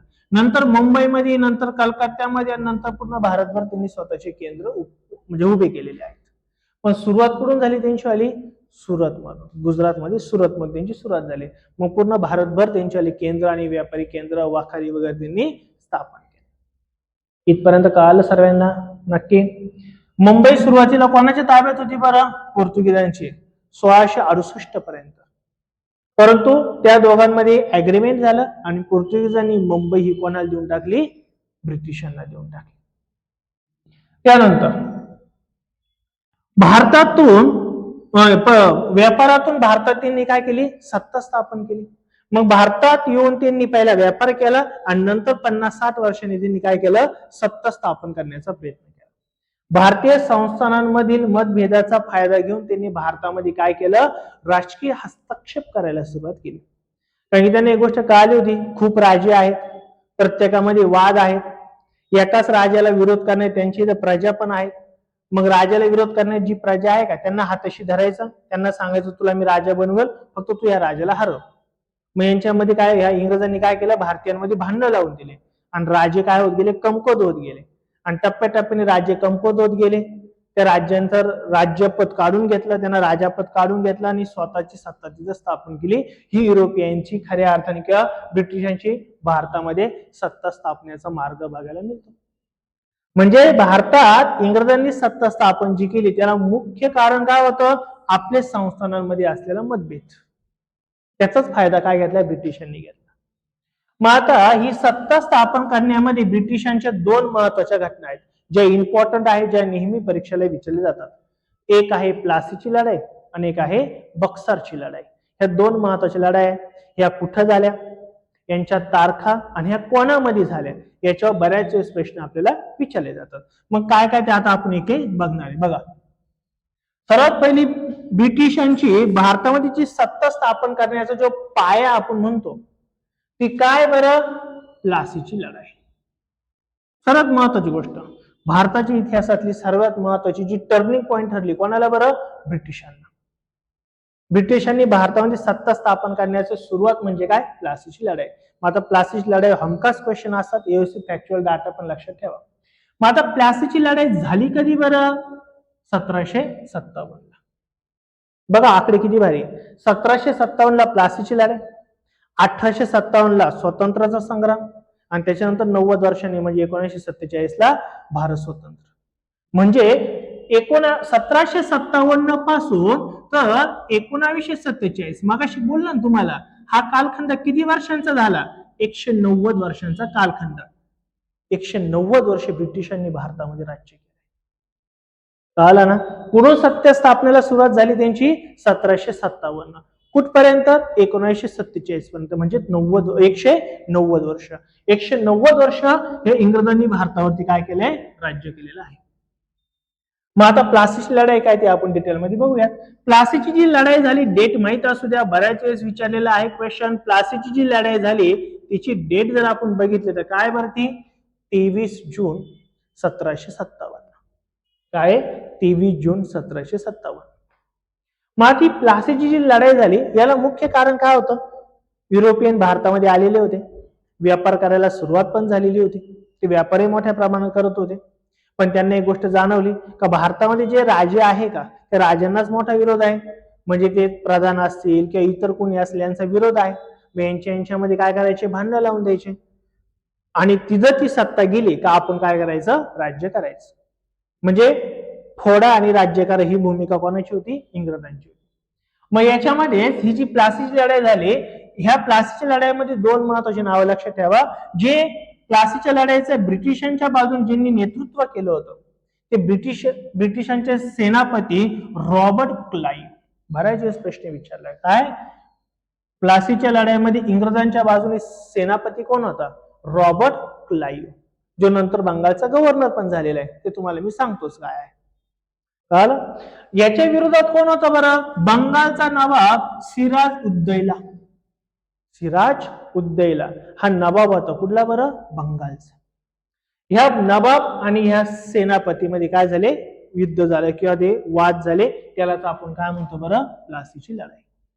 कळतंय ना सर्वांना? एकदम दुसऱ्या देशात नाही ना आल्यासारखं वाटत काही, आपल्याच देशात आहे ना सर्व. Very good. हे नाव थोडे लक्षात ठेवावं लागेल. इतिहासाचा एक प्रॉब्लेम काय माहितीये का? इतिहास ज्यांना आवडत नाही ना, न आवडण्याचं कारण एकच आहे, ते म्हणजे काय? याच्यात नावं खूप आहे आणि तारखा लई आहे. पण इतिहास सारखी मजा पण लय भारी इतिहास, खूप इंटरेस्टेड आहे. म्हणजे एकदा जर असं आता ते थोडं पुढे गेल्या ज्यांना आवडत नाही त्यांना पुढे जेव्हा जाऊ आपण तेव्हा त्या इतिहास आपोआप आवडायला लागेल, याची 100% गॅरंटी. कारण की आपल्याला ते थोडंसं क्रोनॉलॉजी कळाली पाहिजे ना, क्रोनॉलॉजी कळाली की इतिहास आवडायला सुरुवात होते. हे नावं बिव थोडे लक्षात ठेवायचा प्रयत्न करायचे. जसे आपण मित्र-मैत्रिणींची नावं लक्षात ठेवतो ना, तसे थोडे थोडे नावं लक्षात ठेवायचेच. रॉबर्ट क्लाईव्ह काय आहे, सिराज उद्दौला काय, हे थोडे थोडे नावं लक्षात ठेवायचेच. लक्षात थोडं पाठांतर करावं लागेल, लक्षात ठेवावं लागेल. जे नावं लक्षात राहत नाही ते हातावर लिहून घ्यायचे, नाही तर नोटबुक मध्ये लिहून घ्यायचे, सतत बघत राहायचं, ते पाठ होऊन जातील नाव. आता बघा पुढची महत्वाची गोष्ट, याच्यामध्ये एक महत्वाचं नाव अजून आहे, मीर जाफर. आता काय, मीर जाफरच्या विश्वासघातामुळे ब्रिटिशांचा विजय झाला. आता काय झालं होतं, या सिराज उद्दौला सोबत कोण होता बरं, मीर जाफर होता. पण सिराज उद्दौला आणि मीर जाफर यांच्यामध्ये नेहमी वाद होता, दोघं एकच, परंतु या दोघांमध्ये वाद होता. या वादाचा फायदा कोणी घेतला बरं, ब्रिटिशांनी, रॉबर्ट क्लाईव्हने घेतला. रॉबर्ट क्लाईव्हने याला आशा दाखवली, सिराज उद्दौलाला मी इथून काढून टाकतो आणि तुला मी नवाब बनवतो, फक्त तू मला साथ दे किंवा आपण एकत्रित ह्या सिराज उद्दौला सोबत लढू. आता याला असं वाटलं का आपण डायरेक्ट नवाब होऊन जाऊ, नवाबाच्या गादीवर बसू, मोठं पद भेटणार आहे. मग याने काय केलं, इंग्रजांना सपोर्ट केला. याने इंग्रजांना सपोर्ट केल्यामुळे काय झालं, सिराज उद्दौलाचा काय झालं, तिचा पराभव झाला. ह्या लढाईनंतर ब्रिटिशांची भारतामध्ये सत्ता पायाभरणी झाली असं म्हटलं जातं. कोणत्या लढाईमुळे, प्लासीच्या लढाईमुळे. या लढाईचे कारण पण तुम्हाला दिलेले, लढाईची कारण काय, कंपनीची वाढची सत्ता, कंपनीची सत्ता. ऍक्च्युली तुम्हाला सुरुवातीला एक सांगतो, रॉबर्ट क्लाईव्ह हा व्यापार करण्यासाठी बंगालमध्ये गेला होता. त्या बंगालमध्ये सिराज उद्दौलाने काय केलं होतं, व्यापार करण्यासाठी परवानगी पण दिली होती. परंतु इंग्रज काय करत होते, बंगालमध्ये त्यांच्या राजकीय कारभारात हस्तक्षेप करायला लागले होते. कोण, इंग्रज. हे कोणाला पटलं नाही, मग सिराज उद्दौलाला. आणि म्हणून या कारणावरून काय झालं, ही प्लासीची लढाई झाली. किल्लेबंदी, त्यानंतर शस्त्रसाठा, कर माफी, त्यानंतर गैरवापर वगैरे, करमाफीच वगैरे ब्रिटिशांनी केलाय. या सर्वांमुळे या दोघांमध्ये काय झालं, युद्ध झालं. आणि ही प्लासीची लढाई. आणि इथं तुम्हाला दोन दिले बघा, रॉबर्ट क्लाईव्ह पण दिलाय आणि इथं तुम्हाला नवाब सिराज उद्दौला पण दिलेला आहे. दोन्ही पण तुम्हाला डायग्राम मध्ये थोडक्यात दाखवले. पिक्चर जर पाहिला थोडं लक्षात राहायचं, सोपं पडेल तुम्हाला.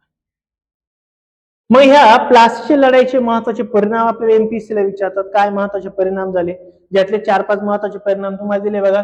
ईस्ट इंडिया कंपनीचा निर्णायक विजय झाला, साहजिक. या रॉबर्ट क्लाईव्हने कोणाला हरवलं, सिराज उद्दौलाला हरवलं. मग काय झालं, मीर जाफर, जसं माशी मी बोललो ना, सिराज उद्दौलाला जर हरवण्यासाठी जर मीर जाफर तू जर आम्हाला साथ जर दिली तर याला आम्ही सत्यम काढतो आणि तुला काय करतो, नवाब करतो. ऑलरेडी इंग्रजांनी सांगितलेलं होतं, तो शब्द त्यांनी पाळला. मीर जाफरला बंगालचा नवाब बनवण्यात आला. आता साहजिक सत्तेत किंवा नवाब कुणी बनवलं, इंग्रजांनी बनवलं. कोणाला बनवलं, मीर जाफरला. साहजिक मीर जाफर हा नवाब ह्या पदावर जाण्याचं मुख्य कारण होतं इंग्रज. आणि इंग्रजांनी हेच पाहिजे होतं, डायरेक्ट सत्तेत हस्तक्षेप करायचा नव्हता, पण जो सत्ताधारी मेन आहे का, राजा, तो आपल्या ताब्यात पाहिजे, म्हणजे व्यापार करायला आपलं सोपं जाईल. त्यांनी तोच डाव केला. काय केला, मग मीर जाफरला गादीवर बसून दिलं आणि भरमसाठ मोठ्या चुका करून किंवा भ्रष्टाचार करून मोठा व्यापार इंग्रजांनी सुरुवात केली. सेकंड काय, बंगालवर ब्रिटिशांचा प्रचंड प्रभाव वाढला. कोणाचा बरं, इंग्रजांचा. बंगालमध्ये इंग्रजांचा मोठा प्रभाव वाढला.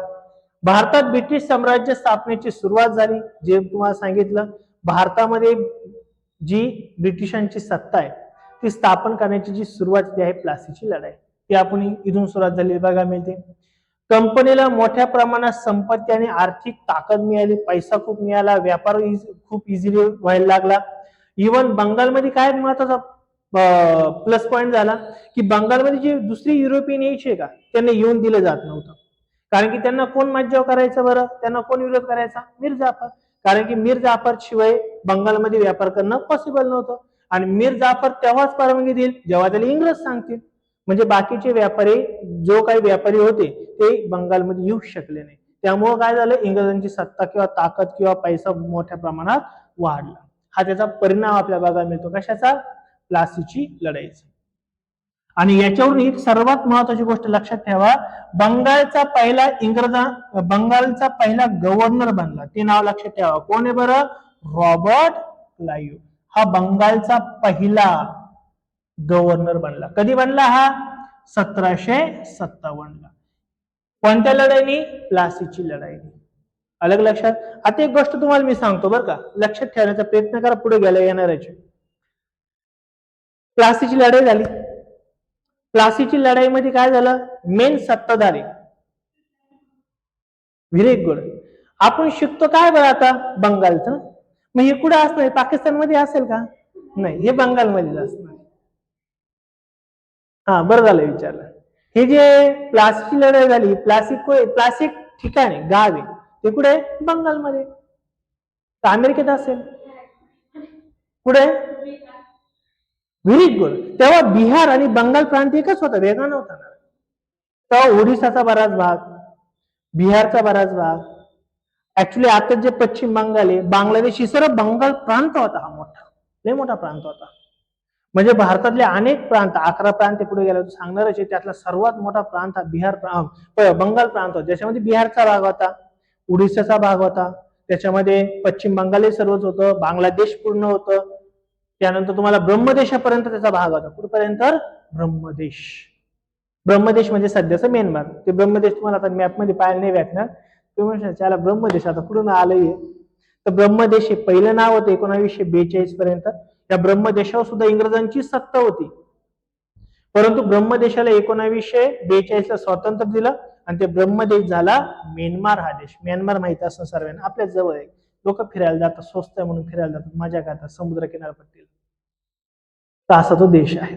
कळालं का? नक्की का? प्लासी काय थोडक्यात कळाले? ओके. मग बंगालचा गव्हर्नर तुम्हाला सांगितलं. आता एक थोडी क्रोनॉलॉजी लक्षात ठेवा, म्हणजे तुमचं कन्फ्युजन होणार नाहीये. त्या प्लासीची लढाईमुळे काय झालं? बंगालचा गव्हर्नर झाला. जो कोणी झाला ना, जसं मी तुम्हाला सांगितलं, कोण झाला? Robert Clive. नंतर मुंबईचा गव्हर्नर एक झाला, नंतर मद्रासचा गव्हर्नर झाला. ओके, 3 वेगवेगळे गव्हर्नर झाले, 3 वेगवेगळे काम करत होते. पण या सर्वांचं एकमेकांना कोऑर्डिनेशन होत नव्हतं. सर्वांचे अधिकार होते, कोणी कोणाचं ऐकायला तयार नव्हतं. मग पुढे गेल्यावरती बंगालचा गव्हर्नर जनरल पद आलं. कोणतं आलं? हे काय होतं? फक्त गव्हर्नर. गव्हर्नरच्या पुढचं वरचं पद कोणतं आहे? Governor general. पण कोणता गव्हर्नर जनरल? बंगालचा गव्हर्नर जनरल. हा बंगालचा गव्हर्नर जनरल जो होता का, तो बंगालचा गव्हर्नर, मुंबईचा गव्हर्नर आणि मद्रासचा गव्हर्नर ह्या सर्वांचा प्रमुख होता. क्लिअर झालं? नंतर पुढे गेला आपण बघणार ते 1833 ला वगैरे कशा प्रकारे बदल झाला. नंतर तो बंगालचा गव्हर्नर जनरल होता का, तो भारताचा गव्हर्नर जनरल बनला. आता पूर्ण भारतावर त्याची सत्ता. नंतर काय बनला? भारताचा गव्हर्नर जनरल. नंतर 1857 उठाव झाला आपल्याला माहिती. त्याच्यानंतर हे भारताचा गव्हर्नर जनरल पदाच्या पण वरती, म्हणजे हे पद गेलं, याच्या जागी कोण आलं? व्हाईसरॉय पद आलं. काय आलं? व्हाईसरॉय. हे चारही पण पद आपल्याला टप्प्याटप्प्यात बघायचे. कळालं मी काय बोललो? बंगालचा गव्हर्नर, बंगालचा गव्हर्नर जनरल, भारताचा गव्हर्नर जनरल आणि व्हाईसरॉय, हे 4 वेगवेगळे पद आहेत. ते टप्प्याटप्प्याने आलेले, ते आपण नंतर बघणार आहोत. इथपर्यंत कळालं. पण इथं काय लक्षात ठेवायचं रे आपल्याला? बंगालचा पहिला गव्हर्नर कोण आहे? तर बंगालचा पहिला गव्हर्नर कोण आहे? Robert Clive. पाठ करा, कारण की हस्तयुद्ध लढला होता, सेनापती होता, याला काय करून टाकलं? गव्हर्नर करून टाकलं. नंतर तो गव्हर्नर झाला, व्यापार अजून जोरात सुरू झाला. परंतु काय झालं? आता जसं मी तुम्हाला मागाशी बोललो ना, आता नवाब कोण होता बरं? नवाब आता कोण होता? सिराजला काढून टाकलं ना. अरे विसरत नका जाऊ. मीर जाफर याला बसवलं. कुणी गादीवर बसवलं? याला इंग्रजांनी. आता ही गोष्ट साहजिक होती. राजा म्हणून कोणाला बसवलं? मीर जाफरला. याचा गैरफायदा इंग्रज घेणारच होते. नंतर मीर जाफरलाच काय लागलं? नाही यार, हे आपल्याला गैरफायदा घेत आहे, आपलं ऐकत पण नाहीये, व्यापारी यांच्या पद्धतीने करताय, व्यापारात भ्रष्टाचार करू राहिले, लोकांना अन्याय करू राहिले, हे चुकीचं चाललंय. मग त्याचा पण काय झाला? तर पायगाची आग मस्तकात गेली. त्याला पण राग आला. तो म्हणे आता मी इंग्रजांच्या विरुद्ध लढाच लढतो. मग तो उठला, इंग्रजांच्या विरुद्ध लढायला लागला. आणि ती लढाई म्हणजेच कोणती आता? बक्सरची लढाई. ही सुद्धा बंगाल प्रांतामध्ये. पुढे हे बंगाल, बक्सरची लढाई. मग आता बक्सरचं जे बॅटल आहे हे कधीच आहे बरं? 1764. कधी? 1764. बक्सरची जी लढाई आहे ज्याला आपण बॅटल ऑफ बक्सर म्हणतोय, कधी बरं? 1764, 23 ऑक्टोबरला ही घडलं होतं. मग हे युद्ध कोणामध्ये घडलं? तर साहजिक इंग्रज आणि नवाब या दोघांमध्ये घडलं. पण इंग्रजांच्या बाजूने कोण लढलं आणि नवाबाच्या बाजूने कोण लढलं हे नाव आपल्याला माहित पाहिजे. तर इंग्रजांच्या बाजूने ज्यावेळेस तो लढला सेनापती, त्याचं जे नाव आहे ते काय बरं? हेल्टर मनरो आहे बरं का, मनरो असं नाव आहे. काय हे? मनरो हे नाव लक्षात ठेवा. मनरो नाव आहे. हा इंग्रजांचा सेनापती होता. आणि मुघलांकडून 3 राज्य एकत्रित आलेले होते. किती? 3 राज्य. एक होता मीर कासिम, एक होता शुजा उद्दौला आणि एक होता मुघल सम्राट शहा आलम द्वितीय. हे 3 जण एकत्रित आले आणि कोणाच्या विरुद्ध लढा दिला यांनी? इंग्रजांचा. पण तोपर्यंत बराच वेळ निघून गेलेला होता. तोपर्यंत पैसा, शस्त्रसाठा मोठ्या प्रमाणामध्ये कोणाकडे आलेला होता? इंग्रजांकडे आलेला होता. ह्या इंग्रजांनी ह्या तिघांना पण हरवलं. आणि या तिघांना हरवलं आणि स्वतःची ताकद अजून मजबूत केली इंग्रजांनी. अजून मजबूत झाले. म्हणजे प्लासीची लढाईने त्यांनी काय केलं? पाय रावण्याचा प्रयत्न केला. पण बक्सरच्या लढाईने यांनी काय केलं? सत्ता अजून मजबूत केली. कोणाची? इंग्रजांची. अलग लक्षात नक्की पॉइंट काय? मग इथं बघा, ही युद्ध झालं कधी झालं बरं? 1764 झालं. 1765 ला एक इलाहाबादचा तह झाला. तह म्हणजे काय रे? करार झाला. काय झालं? या दोघांमध्ये करार. युद्ध झालं. युद्धानंतर हारले, सरांनी थांबून घेतलं, नुकसान उरायला म्हणून थांबून घेतलं यांनी. साहजिक यांचं जास्त नुकसान होतं, थांबून घेतलं. मग यांनी काय केलं? मुघलांनी ह्या इंग्रजांना काही प्रदेश देऊन टाकला. तर तुमचा हा प्रदेश, तुम्ही कसा व्यापार करा, काही करा, ही तुमचे प्रदेश राहतील असं सांगून दिलं. तर एकमेकांना जागा द्यायची. म्हणजे आपले शिवाजी महाराज वगैरे त्या काळात सुद्धा कसं असायचं? एखाद्या राजाला आपण हरवलं तर ते साम्राज्य आपल्या राज्यामध्ये विलीन करून घ्यायचं, असं असायचं ना. ही पद्धत तशीच होती. मग ह्या इलाहाबाद जो करार झाला, ह्या करारानुसार कंपनीला म्हणजेच कोणाला रे? इंग्रजांना काय काय मिळालं? बंगाल, बिहार, ओडिसा या ठिकाणची दिवाणी मिळाली. दिवाणी म्हणजे काय? पैशाच्या संदर्भात सांगितलं तुम्हाला, आठवतं ना? दिवाणी म्हणजे काय? पैशाच्या संदर्भात. म्हणजेच काय? थोडक्यात महसूल गोळा करण्याचा अधिकार मिळाला. महसूल म्हणजे काय? पैसा. इथला पैसा तुम्हीच कमवा, शेतकऱ्यांकडून तुम्हीच कर घ्या, त्यांना काय फॅसिलिटी द्यायच्या द्या, नका देऊ, पण तुम्हाला पैसे घ्या, असं एवढं नाही, पण मग वेगवेगळ्या गोष्टी झाल्या असतील. मग बिहारमधील बक्सर ह्या विजयामुळं ब्रिटिश ईस्ट इंडिया कंपनीचं राजकीय आणि आर्थिक वर्चस्व अधिक भारतामध्ये वाढलं. साहजिक. पहिली लढाई झाली प्लासीची, त्याच्यामुळे काय झालं? इंग्रजांची एक पायाभरणी व्यवस्थित झाली होती भारतामध्ये राजकीय दृष्ट्या, आणि त्याच्यावरती एकदम पाय मजबूत झाले. ते कशामध्ये? बक्सरच्या लढाईमध्ये. बक्सरच्या लढाईमध्ये इंग्रजांची पूर्ण बंगालमध्ये एकदम वर्चस्व आलेलं आपल्याला बघायला मिळतं. यांचा काय झाला होता? हरले होते किंवा यांना इलाहाबादचा काय केला होता? अग्रीमेंट किंवा तह केलेला होता. मग लढाईची नेमकं कारण काय होती ते पण आपल्याला थोडक्यात माहित पाहिजे, कारण की एमपीएससी ला कारण स्टेटमेंट वारीज विचारतात. पहिलं काय? प्लासीच्या लढाईनंतर इंग्रजांनी बंगालमध्ये मोठा प्रभाव निर्माण झाला होता. सेकंड, मीर कासिम इंग्रजांच्या हस्तक्षेप जे करत होते इंग्रज, त्याला विरोध करायला लागला होता. कारण की त्याला असं वाटलं की आपलं राज्य आहे आणि इंग्रज येऊन हस्तक्षेप करताय, त्याला तो राग यायला लागला होता. इंग्रजांच्या करमुक्त व्यापारामुळे स्थानिक व्यापारात मोठी नुकसान झाली होती. म्हणजे ह्या मुघलांनी इंग्रजांना करमुक्त करून टाकलं होतं. म्हणजे काय? किती पैसा कमवा, काही कर भरू नका, याचा गैरफायदा इंग्रजांनी मोठ्या प्रमाणात भारतीयांचा घेतला. मीर कासिमने सैन्य मजबूत करून इंग्रजांच्या विरुद्ध लढाईला भाग पाडला. हे सर्व कारण आपल्याला या बक्सरच्या लढाईचे बघायला मिळतात. आणि त्याचे खाली तुम्हाला काय दिले बरं? इथं परिणाम सुद्धा दिलेले आहेत. मग काय परिणाम झाले? तर महत्वाच्या 2-3 गोष्टी माहिती पाहिजे. त्यातला काय बरं?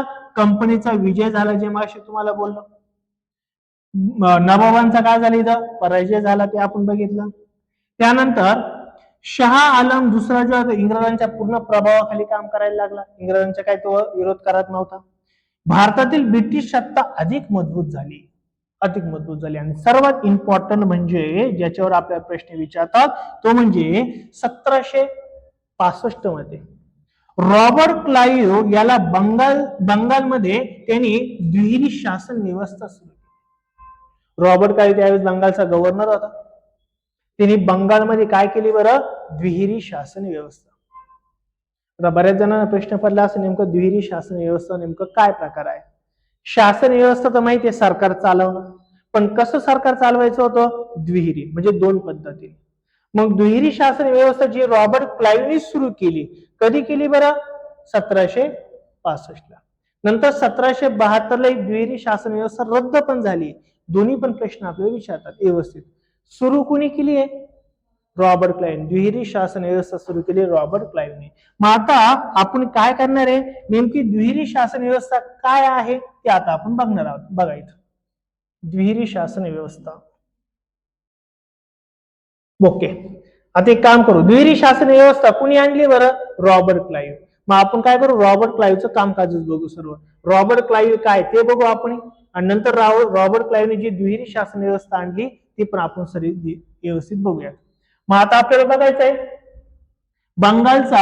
आता बघा एक महत्वाची गोष्ट, जसं मी मगाशी सांगितलं प्लासीची जी लढाई झाली होती ही कधी झाली होती बरं? 1757 ला प्लासीची लढाई झाली. आणि ह्या प्लासीची लढाईमध्ये कोणतं पद निर्माण झालं होतं? बंगालचा गव्हर्नर. बरोबर. त्याच्यानंतर दुसरी लढाई कोणती झाली बरं? 1764 ला, 64 ला बक्सरची लढाई झाली. अजून इंग्रज मजबूत झाले. मग इंग्रजांवरती पण नियंत्रण ठेवण्यासाठी युरोपियन पार्लमेंटने किंवा राणीने किंवा राजाने काही निर्बंध आणले. कोणावरती? कंपनीवर, म्हणजे इंग्रजांवर निर्बंध आणले. तो कायदा आहे रेग्युलेटिंग कायदा. कोणता कायदा आहे तो? रेग्युलेटिंग कायदा 1773. 1773 रेग्युलेटिंग कायदा, रेग्युलेशन आणले. हा कायदा कोणाच्या काळात आला? वॉरन हेस्टिंगच्या काळात आला. कोणाच्या काळात आला? वॉरन हेस्टिंग त्यावेळेस बंगालचा गव्हर्नर होता. ह्या कायद्याने सर्वात इम्पॉर्टंट एक महत्वाची गोष्ट झाली काय? ह्या कायद्याने बंगालचं जे गव्हर्नर पद आहे का ते पद आता कशात बदललं? बंगालचा गव्हर्नर जनरल याच्यामध्ये बदललं. म्हणजे पहिला बंगालचा काय होता बरं? गव्हर्नर पद होतं. ते गव्हर्नर पद काढून टाकलं आणि त्याला अजून जास्त अधिकार दिले. तो कोणता अधिकार बरं? बंगालचा गव्हर्नर जनरल. आता हा जो बंगालचा गव्हर्नर असायचा का याची सत्ता फक्त, याचे अधिकार कुठे असायचे? फक्त त्या बंगालमध्येच. मुंबईमध्ये वेगळा होता आणि मद्रासमध्ये वेगळा होता. पण एक हाती सत्ता आणायची होती. म्हणून 1773च्या कायद्याने काय केलं? जो बंगालचा जो गव्हर्नर होता का त्याला मोठे अधिकार देऊन टाकले. काय? बंगालचा गव्हर्नर जनरल. बंगालचा गव्हर्नर जनरल म्हणजे काय झालं? आता जो बंगाल मधला गव्हर्नर असेल, मुंबई मधला गव्हर्नर असेल म्हणजे बॉम्बेचा गव्हर्नर असेल किंवा मद्रासचा गव्हर्नर असेल, या तिघांवरती पण त्याची आता सत्ता किंवा त्याचे अधिकार आले. म्हणजे पद मोठं होऊन गेलं. कळालं? कोणत्या कायद्याने? 1773च्या कायद्याने. कळालंय? ओके. त्यानंतर मुघल सम्राटने कंपनीला बंगाल, बिहार आणि ओडिशा या प्रांताची दिवाणी दिली, जी मगाशी आपण बघितली. ओके. आता आपल्याला बघायचं आहे ही जे काही दुहेरी शासन व्यवस्था आहे जी 1765 साली सुरू झाली. कधी सुरू झाली? 1765. मग ही दुहेरी शासन व्यवस्था नेमकी काय ते आता आपण बघणार आहे. पहिलाच प्रश्न विचारतात, दुहेरी शासन व्यवस्था कोणी लागू केली? रॉबर्ट क्लाइव्हने लागू केली बंगालमध्ये. फक्त बंगालमध्ये होती ही, बाकी मुंबई आणि मद्रासमध्ये नव्हती, फक्त बंगालमध्ये होती. मग ही दुहेरी शासन व्यवस्था म्हणजे काय? दोन शासन. किती शासन? दोन. पहिलं काय असणार आहे बरं? दिवाणी. आणि दुसरं काय असणार आहे? निजामत किंवा निजामी. मग या दिवाणी म्हणजे काय? तर महसूल वसुली आणि नागरी प्रशासनाचे अधिकार. नागरी प्रशासन अधिकार आणि वसुलीचे अधिकार म्हणजे महसूल अधिकार, हे हा एक वेगळा अधिकार होता. आणि दुसरा होता काय? कायदा सुव्यवस्था, पोलीस आणि फौजदारी न्याय ह्या एकत्रित कायद्याला काय म्हणायचे बरं? निजामत. म्हणजे आता पैसा कोण गोळा करणार होतं? कर कोण गोळा करणार होतं? इंग्रज. जी कोणाला हे दिवाणी जी आहे ही दिवाणी कोणाला मिळाली? इंग्रजांनी ठेवली स्वतःकडे. निजामी कोणाला दिली बरं? त्या नवाबाला. म्हणजे आता दिवाणी अधिकार आले इंग्रजांकडे, म्हणजे आता इंग्रज काय करणार होते? महसूल वसुली करणार होते आणि प्रशासकीय अधिकार आपल्याकडे ठेवणार होते, प्रशासकीय अधिकार. तर निजामाका काय ते अधिकार आले? कायदा सुव्यवस्था ठेवा, भांडणं झाले तुम्ही सोडवायला जायचे, भांडणं झाले पोलीस तुम्ही पाठवायचे, लोकांना उचलायचं जेलमध्ये तुम्ही ठेवायचं, लोकांचे भांडणं तुम्ही मिटवायचे, आम्हाला काही संबंध नाही, आम्ही फक्त कायला जाऊ? लोकांकडे कर गोळा करायला, फक्त पैसे घ्यायला जाऊ, बाकीचा कारभार तुम्ही बघायचा. कलेक्टर आमचा राहील, अधिकारी आमचे राहील, पोलीस बिलीस हे भांडणं बिंडणं मिटवायचे तुमचे काम आहेत. यालाच म्हणतो आपण दुहेरी शासन. वेगवेगळे आलं ना म्हणजे इंग्रज भामटे होते, इंग्रजांना तसाही पैसाच लागत होता, त्यांनी ते ठेवलं. हे अधिकार दिवाणी कोणाकडे आले बरं? ब्रिटिश ईस्ट इंडिया कंपनीकडे आले. आणि हे अधिकार कोणाकडे आले बरं? बंगालच्या नवाबाकडे आले. महसूल कंपनी गोळा करत होती. कोण करत होतं गोळा? महसूल कंपनी. तर प्रशासनाची जबाबदारी मात्र कोणावर आली होती बरं? नवाबावरती. आता प्रशासन चालवायला पैसा लागायचा, पण हे पैसे द्यायला कानागाडे करायचे, मग प्रशासन व्यवस्थित चालत नव्हतं. याच्यामध्ये जो सर्वात मोठा लॉस झाला हा कोणाचा झाला? जनतेचा. मग जनतेच्या मनामध्ये दुहेरी शासन व्यवस्थेबद्दल मोठा राग निर्माण झाला, खूप राग निर्माण झाला. आणि नंतर 1772 साली, बघा लक्षात ठेवा आकडा, 1772 साली नवीन बंगालचा गव्हर्नर जनरल आला, ज्याचं नाव काय होतं बरं? ज्याचं नाव होतं वॉरन हेस्टिंग. त्या वॉरन हेस्टिंगने बंगालमधील दुहेरी शासन व्यवस्था रद्द करून टाकली. दुहेरी शासन व्यवस्था रद्द केली. म्हणजे बंगालमध्ये दुहेरी शासन व्यवस्थेचा कालखंड जर विचारला तर काय राहणार बरं? 1765 ते 1772 या 7 वर्षामध्ये बंगालमध्ये दुहेरी शासन व्यवस्था चालली. सुरुवात कधी झाली? 65 ला. रद्द कधी केली? 72 ला. अलग लक्षात नक्की. साधारणतः 7 वर्ष ही गोष्ट चालली. मग याच्यामध्ये काय व्हायला लागलं होतं? दिवाणी इंग्रजांकडे आली होती. इंग्रज लोकांकडून मोठ्या प्रमाणामध्ये कर वसूल करायचे, लोकांवरती मोठ्या प्रमाणात अत्याचार करायचे. जे शेतकरी कर भरत नव्हते त्यांच्या शेती जमीन, त्यांचे जमिनी शेती जे आहेत ते जप्त करून घ्यायचे. एवढा मोठा अन्याय व्हायला लागला होता. मग हे काय करायचे? निजामाकडे जायचे, आपल्या राजाकडे जायचे. राजा म्हणायचं नाही माझे ते हातात नाहीये, ते सर्व इंग्रजांच्या हातात गेले. त्याच्यामुळे लोकांमध्ये असंतोष निर्माण झाला आणि ह्या वॉरन हेस्टिंगने ही दुहेरी शासन व्यवस्था पद्धत रद्द केली. ही पद्धत रद्द केली म्हणजे काय केलं माहितीये का तुम्हाला? हे दोन्ही पण अधिकार आता स्वतःकडे ठेवून घेतले, स्वतःकडे. इंग्रजांनी स्वतःकडे. आता आम्हीच पाहतो अख्खं प्रशासन, तू मस्त निवांत झोप, तू काहीच काम करू नको, तुला थोडी पेन्शन दिली जाईल, तुझा तू उदरनिर्वाह कर, तुझ्या काय 2-4 काय असतील त्या बायका त्यांना सांभाळ, पोरं बिरं सांभाळ, तू काही लोड घेऊ नको. असं कोण म्हटलं असणार आहे? एकतर हा काय तो जो कोणी इंग्रज असेल तो म्हटला असणार, हेस्टिंग म्हटलं असेल किंवा कोणीतरी क्लाइव्ह म्हटलं असेल. कळलं काय? हे सर्व अधिकार आता कोणाच्या ताब्यात आले? इंग्रजांच्या ताब्यात. म्हणजे 1772 हा रेग्युलेटिंग कायदा जो आहे का, ह्या कायद्याने इंग्रजांचं राजकीय, प्रशासकीय, आर्थिक सर्व मजबूतीकरण झालेलं आपल्याला बघायला मिळतं. कळालं इथपर्यंत? नक्की. काही डाऊट इथपर्यंत असेल तर विचारा बरं का. आतापर्यंत भारतात कोण कोण आले होते बरं? पोर्तुगीज आले, नंतर डच आले, नंतर कोण आले? इंग्रज. अजून 2 जण राहिले ना आपले, ते पण पाहून घेऊ आता. आता कोण आहे बरं चौथा? फ्रेंच. फ्रेंच सत्ता भारतामध्ये आली. यांची आता आपल्याला डिटेल बघायची आहे. मग फ्रेंच ईस्ट इंडिया कंपनीची स्थापना करण्यात आली. कधी करण्यात आली बरं ती स्थापना? 1664 ला. कधी करण्यात आली? आता थोडा इतिहासाचा अभ्यास करताना लक्षात ठेवायचं, 1600 काय कधी झाली? 64 ला. 1664 ला इकडे अजून एक कांड झाला होता. कोणता? काय झालं होतं? काय झालं होतं? बक्सरची लढाई. असं थोडं लक्षात ठेवायचं म्हणजे कळलं आपल्याला, बरोबर ना? म्हणजे ज्यावेळेस बक्सरची लढाई चालू होती त्यावेळेस या फ्रेंचनी काय केलं होतं, फ्रान्समध्ये त्यांचा जो राजा होता लुई 14वा, राजा त्याचं काय नाव आहे, लुईस 14वा, यांनी काय केलं होतं तर फ्रेंच ईस्ट इंडिया कंपनीची स्थापना केली. पुढे केली ही फ्रान्समध्ये. फ्रान्समध्ये माहिती आहे कुठे आहे, ते नाशिकच्या थोडं पुढे गेल्यावर माहिती आहे सरांना, तिथे ते फ्रान्स आहे, तिथे ती स्थापना झाली. मग आता स्थापना तिकडे झाली आणि नंतर भारतात आले. ते लगेच नाशिकच्या पुढे नाही, ते युरोपमध्ये आहे. हा बस लागली आता बस स्टँडला, जाऊन या पटकन, या मग रिक्षाला आत केला तरी जाईल. बरं आता हे कुठे आले बरं, स्थापना कधी झाली बरं फ्रेंच ईस्ट इंडिया कंपनीची 1664. हे भारतात आले त्याच्यानंतर 4 वर्षांनी म्हणजे 1668ला भारतात आले. 1668 मध्ये फ्रेंच अधिकारी कोण बरं, फ्रान्स्वा कारोन हा भारतामध्ये आला. याच्या नेतृत्वामध्ये भारतात आले. त्यांनी भारतात आल्यावरती पहिली वखार कुठं स्थापन केली बरं, सुरतमध्ये. कुठे केली, सुरतमध्ये. इंग्रजांनी पण पहिली वखार कुठं स्थापन केली, सुरतमध्ये. फ्रान्सने सुद्धा पहिली वखार कुठं स्थापन केली, सुरतमध्ये. पोर्तुगीजांनी कुठे केली, काझीकोड आणि गोव्यामध्ये.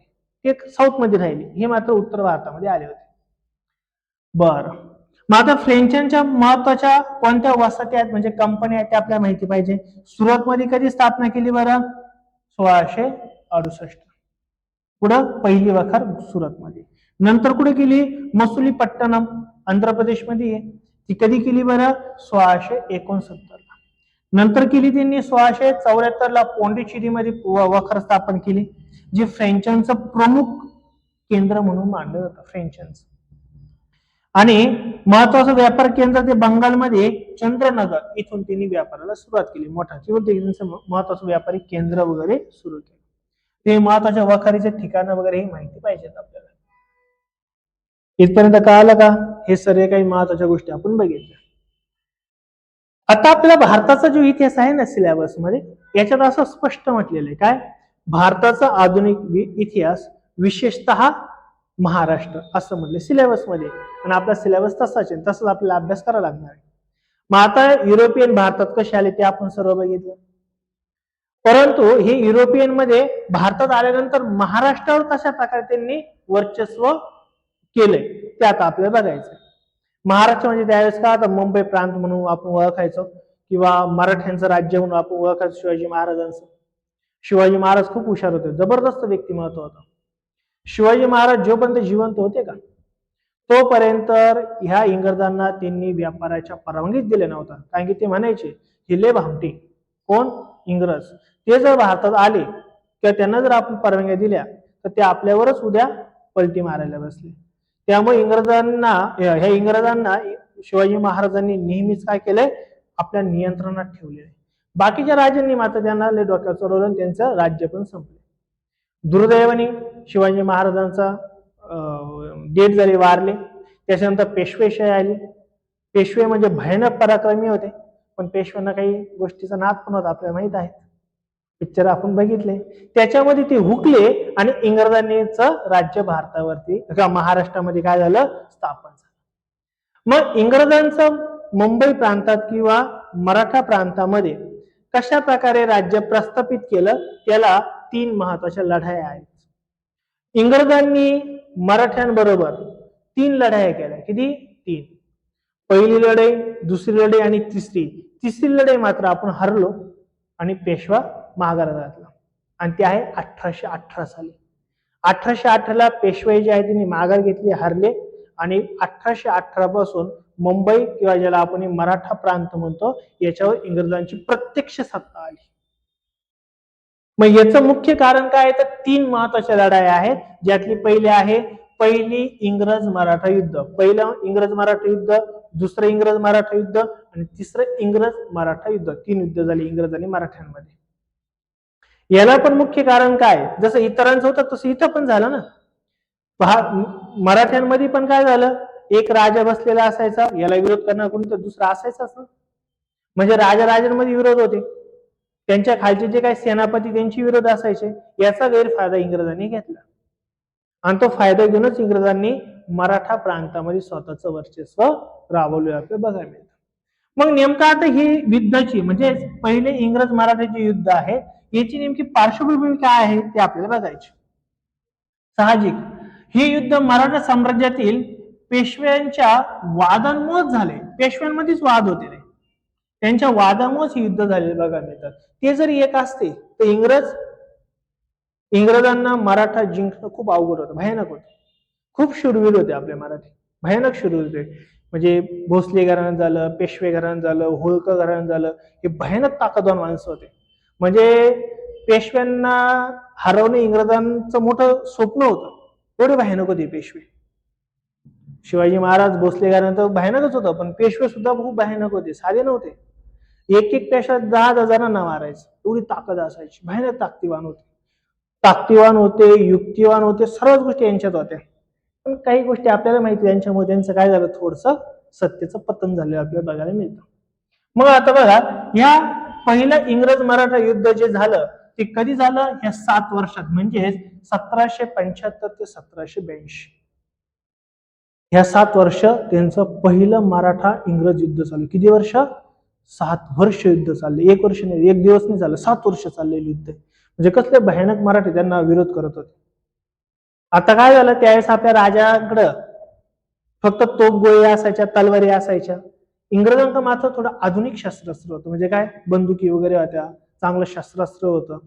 त्यामध्ये कमी असताना सुद्धा त्यांनी आपल्याला नंतर हरवलेलं बघायला मिळतं आपल्याला. मातीची पार्श्वभूमी काय बघा, याची मेन पार्श्वभूमी काय, 1772 साली माधवराव पहिले यांचं निधन झालं. म्हणजे माधवराव हा पेशवा होता, याच्या हातात पूर्ण मराठी सत्ता होती. कोणाच्या? माधवरावांच्या हातात होती. पण ते काय झाले, वारले. त्यानंतर त्यांचा भाऊ सत्तेत आला. कोण बरं? नारायणराव. नारायणरावांना काय बनवलं बरं? पेशवा बनवलं. म्हणजे तो पेशवा झाला, म्हणजे प्रमुख व्यक्ती, राजा झाला. पण दुर्दैवाने काय झालं, नारायणराव सुद्धा त्याच वर्षी वारले, 1 वर्षात ते वारले. नारायणरावांची हत्या झाली 1773 ला, नारायणरावांची हत्या. आणि त्यांचा जो काका होता नारायणरावांचा, सॉरी माधवरावांचा मुलगा कोण होता? नारायणराव. नारायणरावांची हत्या झाली. नारायणरावांचा काका म्हणजेच काय, मधुकर रावांचा भाऊ, याला पेशव्यांनी सत्तेत बसवलं. त्याचं नाव काय होतं? रघुनाथराव पेशवे. काय नाव होतं? रघुनाथ. रघुनाथ आणि माधवराव दोघं भाऊ. परंतु माधवराव वारल्यावरती सत्तेवर कोण बसवलं? नारायणराव. नारायणराव वारला, त्याच्या जागी त्याच्या काकांना बसवलं सत्तेवर. म्हणजे कोणाला बसवलं? रघुनाथरावांना बसवलं. आता ही लय भारी गंमत सांगतो तुम्हाला, ऐकलं असेल तुम्ही एक गोष्ट. एक महत्वाची गोष्ट सांगतो तुम्हाला. विश्वासराव पेशवे तुम्ही ऐकलं असेल, विश्वासराव, याचं तरी नाव घेतलं आता. विश्वास कुठे गेला? पानिपत मध्ये गेला, असं आपण म्हणतो ना. विश्वास कुठे गेला? पानिपत मध्ये. आपण म्हणतो ना, काय तुझा माझा विश्वास नाही का, आपण म्हणतो पानिपत मध्येच गेला.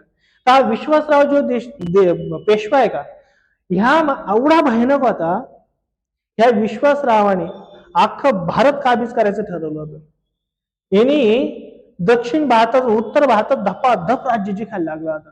कुठवर जिंकायला लागला होता? हरियाणा पर्यंत गेला होता. हरियाणा म्हणजे हिमालयापर्यंत पोहोचला होता. सत्ता जिंकत भयानक ताकदवान माणसं होते, भयानक. म्हणजे यांना तोडच नाही, जबरदस्त ताकद, जबरदस्त बुद्धी. पण काही ठिकाणी बुद्धी भ्रष्ट झाली, तो भाग वेगळा. पण ताकद आणि बुद्धी याची त्यांच्याकडे कमतरताच नव्हती. अख्खा भारत म्हणजे मुंबई प्रांत, कर्नाटक, गोव्याचा भाग, मध्य प्रदेशचा भाग, राजस्थानचा भाग, दिल्लीचा भाग, असं करत ते हरियाणापर्यंत पोहोचले ते. आणि एकदा जर सुटले ना घोडे घेऊन, तर 10-12 राज्यांना हरूनच यायचे घरी. कसले बेकार होते. हा पेशवा होता. हा पेशवा हा कोणाचा मुलगा होता? नानासाहेब पेशव्यांचा. भयानक शूरवीर माणूस नानासाहेब पेशवे, भयानक. त्या नानासाहेबला 3 पोरं होते, ज्याचं एकाचं नाव होतं विश्वासराव, दुसऱ्याचं नाव होतं बाजीराव थोरले, आणि तिसऱ्याचं नाव होतं नारायणराव. हे 3 सख्खे भाऊ. हे कोणाची मुलं होते? नानासाहेब पेशव्यांची मुलं होती. ज्यातला नानासाहेब वारल्यानंतर सत्तेत कोण बसला? विश्वासराव बसला. विश्वासराव हरियाणामध्ये गेला आणि तिकडं वारला. तो वारल्यानंतर बाजीराव बसवला, नंतर माधवराव बसवला, नंतर नारायणराव बसवला, असे बसत ते सत्तेमध्ये पुढे पुढे गेलेले बघायला मिळतात. मग आता हे फक्त तुम्हाला एक्स्ट्रा माहिती मी तर थोडीशी सांगितली, पण आपला जो मेन पॉइंट आहे कोणता आहे बरं? नारायणरावांची हत्या झाली आणि त्यांचा काका जो आहे रघुनाथ याला पेशवा बनवलं. पण मराठ्यांनी मात्र काय केलं, नारायणरावांचा जो मुलगा आहे का, म्हणजे हा नारायणराव बरं का, या नारायणरावाचा जो मुलगा आहे ज्याचं नाव होतं वसई माधवराव, सवय माधवराव, याला पेशवा घोषित केलं. कुणी केलं? हे मराठ्यांनी केलं. मराठ्याचे सम्राट होते का, यांनी कोणाला केलं? सवई माधवराव याला पेशवा बनवून टाकलं. पण बाकीच्यांनी, यांच्या वंशांनी कोणाला पेशवा बनवलं होतं? रघुनाथरावांना. कळालं मी काय म्हणतोय? म्हणजे मराठ्यांनी पेशवा कोणाला बनवलं? जो नारायणराव वारला का त्याच्याच मुलाला गादीवर बसवलं, सवई माधवरावला बसवलं. ह्या वादाचा फायदा आता काय झालं मग, ह्या रघुनाथ आणि सवई माधवराव यांच्यामध्ये वाद चालूच होते. या वादाचा फायदा कोणी घेतला बरं? इंग्रजांनी घेतला. आता बघा काय सांगतो मी तुम्हाला, ह्या मराठ्यांनी कोणाला पेशवा बनवलं? सवई माधवरावला बनवलं. नाराज कोण झाला आता? रघुनाथराव. रघुनाथाला जाऊन कोण भेटला आता? इंग्रज म्हणे तुला मी मदत करतो, तुला मी पेशवा बनवतो, पण मग आमच्या काही अटी आहेत, आम्हाला व्यापार करण्याच्या गोष्टी आम्हाला मान्यता दे किंवा आम्हाला पाठिंबा दे. त्यालाही सत्तेत बसायचं होतं, तिने इंग्रजांना साथ दिली. ह्या इंग्रजांना साथ दिल्यामुळे काय झालं, ह्या रघुनाथ रावांनी आणि इंग्रजांनी मिळून कोणाला हरवलं? सवई माधवरावला हरवलं. सवई काय याला खराब झाली, सवय काय गेली? खराब झाली. म्हणजे काय? तो सत्तेतून गेला आणि सत्तेवर आता कोण आला? रघुनाथराव. जी सत्तेवर त्याला बसवण्याचं काम कोणी केलं बरं? इंग्रजांनी केलं. कळाला की इतिहास? थोडक्यात सांगतोय. पेशवावर सांगायला लय माझी येते मला, पण एक विश्वासरावची स्टोरी लय भारी आहे, माधवरावची स्टोरी भारी आहे, वेगवेगळ्या स्टोरी आहे. म्हणजे ह्या प्रत्येकावरती एक नाही, 2-2, 4-4 पिक्चर निघतील. आपण बघितलं ना कोणता पिक्चर? पेशव्यांचा, बाजीराव मस्तानी. ह्या बाजीराव झालं, विश्वासराव झालं, नारायणराव झालं, रघुनाथराव झालं, या प्रत्येकाने पिक्चर निघतील. एवढे भारी स्टोरी यांच्या आल्या, जबरदस्त ताकदवान, कर्तृत्ववान, बुद्धिवान, सर्व गोष्टी होत्या माणसांकडे. काय झालं? पिक्चर भारी होता ना? पिक्चर पेक्षा यांच्या अजून भयानक स्टोरी आहे, लय भारी पिक्चर आहे, मस्त. बरं, चाल लक्ष द्या. ह्या वादामध्ये काय झालं? लक्ष द्या इकडं. ह्या वादामध्ये काय झालं? सुरतचा तह झाला 1775. हा सुरतच्या तहामध्ये काय झालं? रघुनाथराव आणि इंग्रज यांच्यामध्ये सुरतचा तह झाला, ज्याच्यामध्ये इंग्रजांनी रघुनाथरावांना सैन्याची मदत केली आणि तो कोणाच्या विरुद्ध लढला? रघुनाथरावांच्या विरुद्ध लढला. त्याबद्दल रघुनाथरावांनी साष्टी, एक बेट आहे गुजरातमध्ये, आणि वसई हे प्रदेश कोणाला देऊन टाकले? इंग्रजांना देऊन टाकले. तुम्हाला साथ दिली, मग तुला हे प्रदेश मी देऊन टाकले.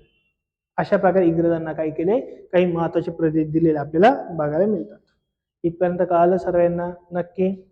हे आहे आपलं पहिलं इंग्रज मराठा युद्ध.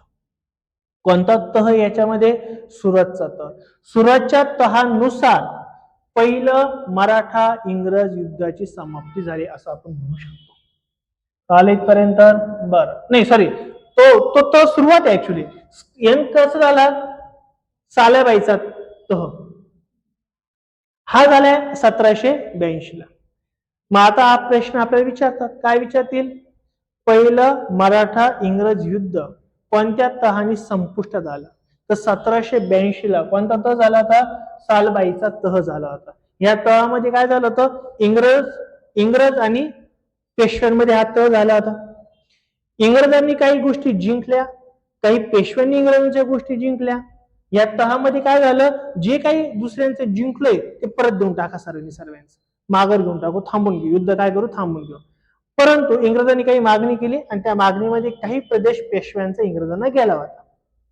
असा तो तह झाला होता. आणि तो कधी झाला होता? 17 मे 1782 ला रोजी सालाबाईचा तह झाला. हा तह कोणाच्या माध्यमाने झाला हा प्रश्न विचारलेला आहे ऑलरेडी. कोणाच्या माध्यमाने झालाय? महालजी शिंदे यांच्या माध्यमाने झालाय. नाव लक्षात ठेवा एक व्यवस्थित. बरं, याच्या महत्वाच्या काही अटी आहेत, त्या अटी आपल्याला माहिती पाहिजे. वसई माधवराव यांना पेशवा म्हणून मान्यता मिळाली. काही महत्वाचा तर माहित असू द्या.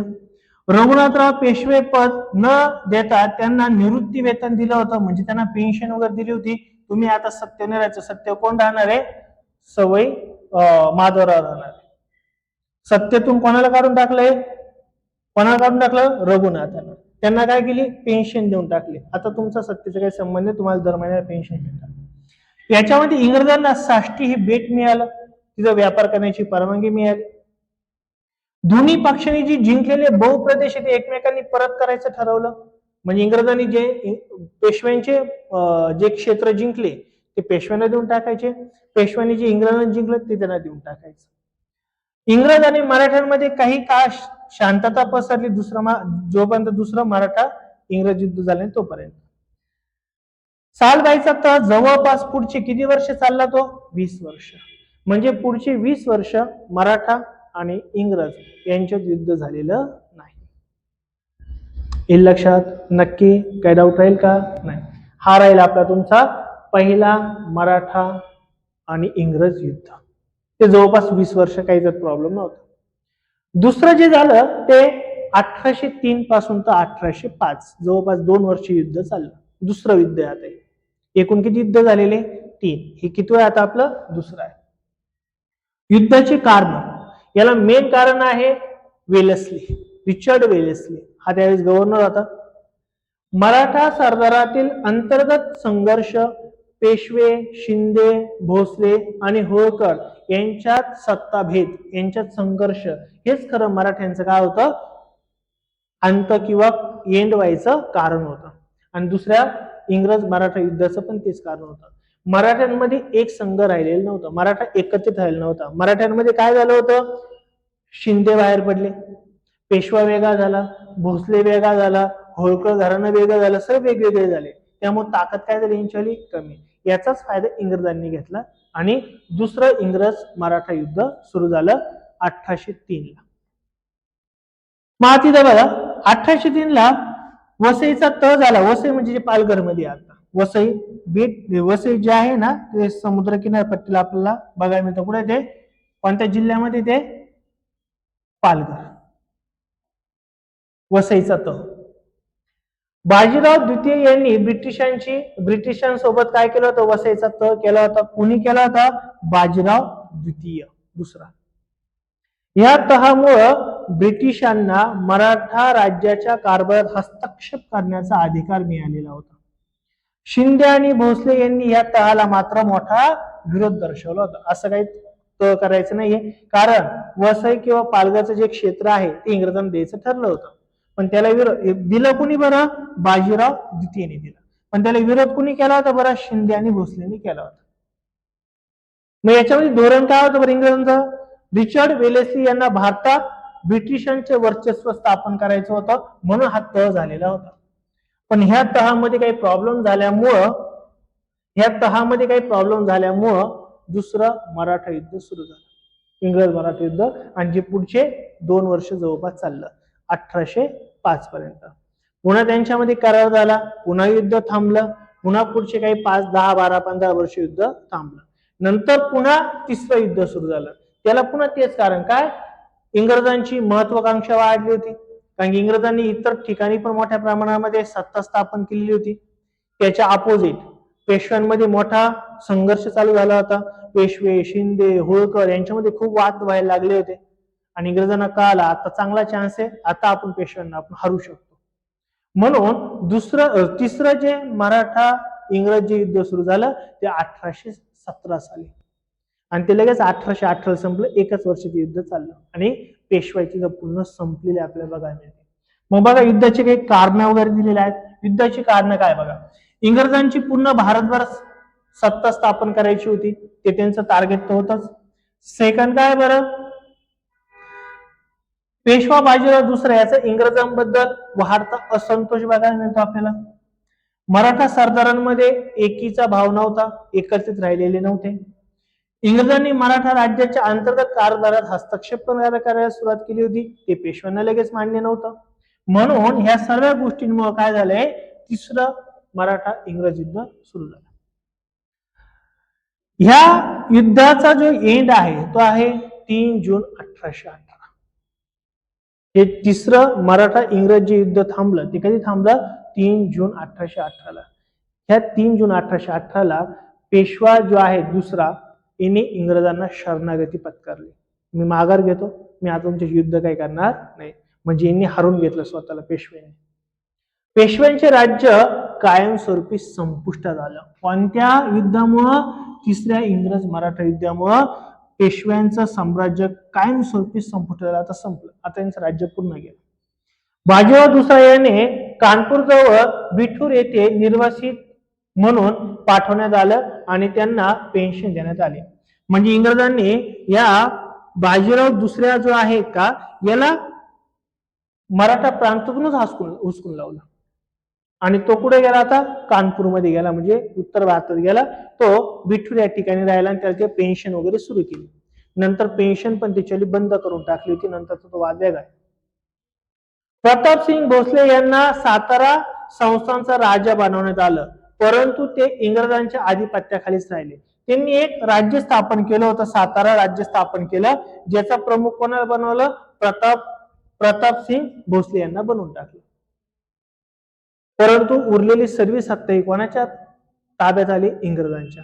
आणि जरी साताराचं वेगळं संस्थान बनवलं ना, तरी सुद्धा सातारा संस्थान हे इंग्रजांच्याच प्रभावाखाली काम करत राहिले शेवटपर्यंत.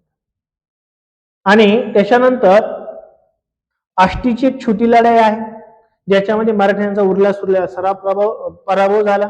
गव्हर्नर जनरल त्यावेळेस कोण होता बरं, लॉर्ड हेस्टिंग, माहिती असू द्या. आणि पेशवा कोण होता, बाजीराव दुसरा. बाजीराव दुसऱ्याने माघार घेतली, पेशवाई संपली आणि त्याला हरवण्याचं काम कोणी केलं, की त्यावेळेचा गव्हर्नर जनरल कोण होता, लॉर्ड हेस्टिंग. नाव महत्वाचं माहिती असू द्या. तर असे 3 इंग्रज मराठा युद्ध झाले आणि पेशव्यांचा अंत झाला. काही महत्वाचे नाव वगैरे आपल्याला माहिती पाहिजे. कळालं कितपर्यंत? नक्की काही डाऊट राहील का? एकदम शुअर, काही डाऊट नसेल. मग आता आपण पुढच्या लेक्चरमध्ये मुंबई प्रांतात किंवा आपल्या मराठा प्रांतामध्ये इंग्रजांची कशी सत्ता सुरू झाली, 1818 नंतर कशा प्रकारे गव्हर्नर स्थापन झाले, त्यातले महत्वाचे पहिले 2-3 गव्हर्नर खूप इम्पॉर्टंट, ज्याच्यावर नेहमी क्वेश्चन विचारतात. तर पुढच्या लेक्चरमध्ये आपण 1818 नंतरचा जो इतिहास आहे, जो 1757 उठावापर्यंत आहे, तो आपण पुढच्या लेक्चरमध्ये कव्हर करणार आहोत. या लेक्चरमध्ये आज आपण इथं थांबतो आहे. जर लेक्चर आवडलं तर नक्की लाईक करा. चॅनलवर जर नवीन असेल तर चॅनलला सबस्क्राईब करा. Thank you so much.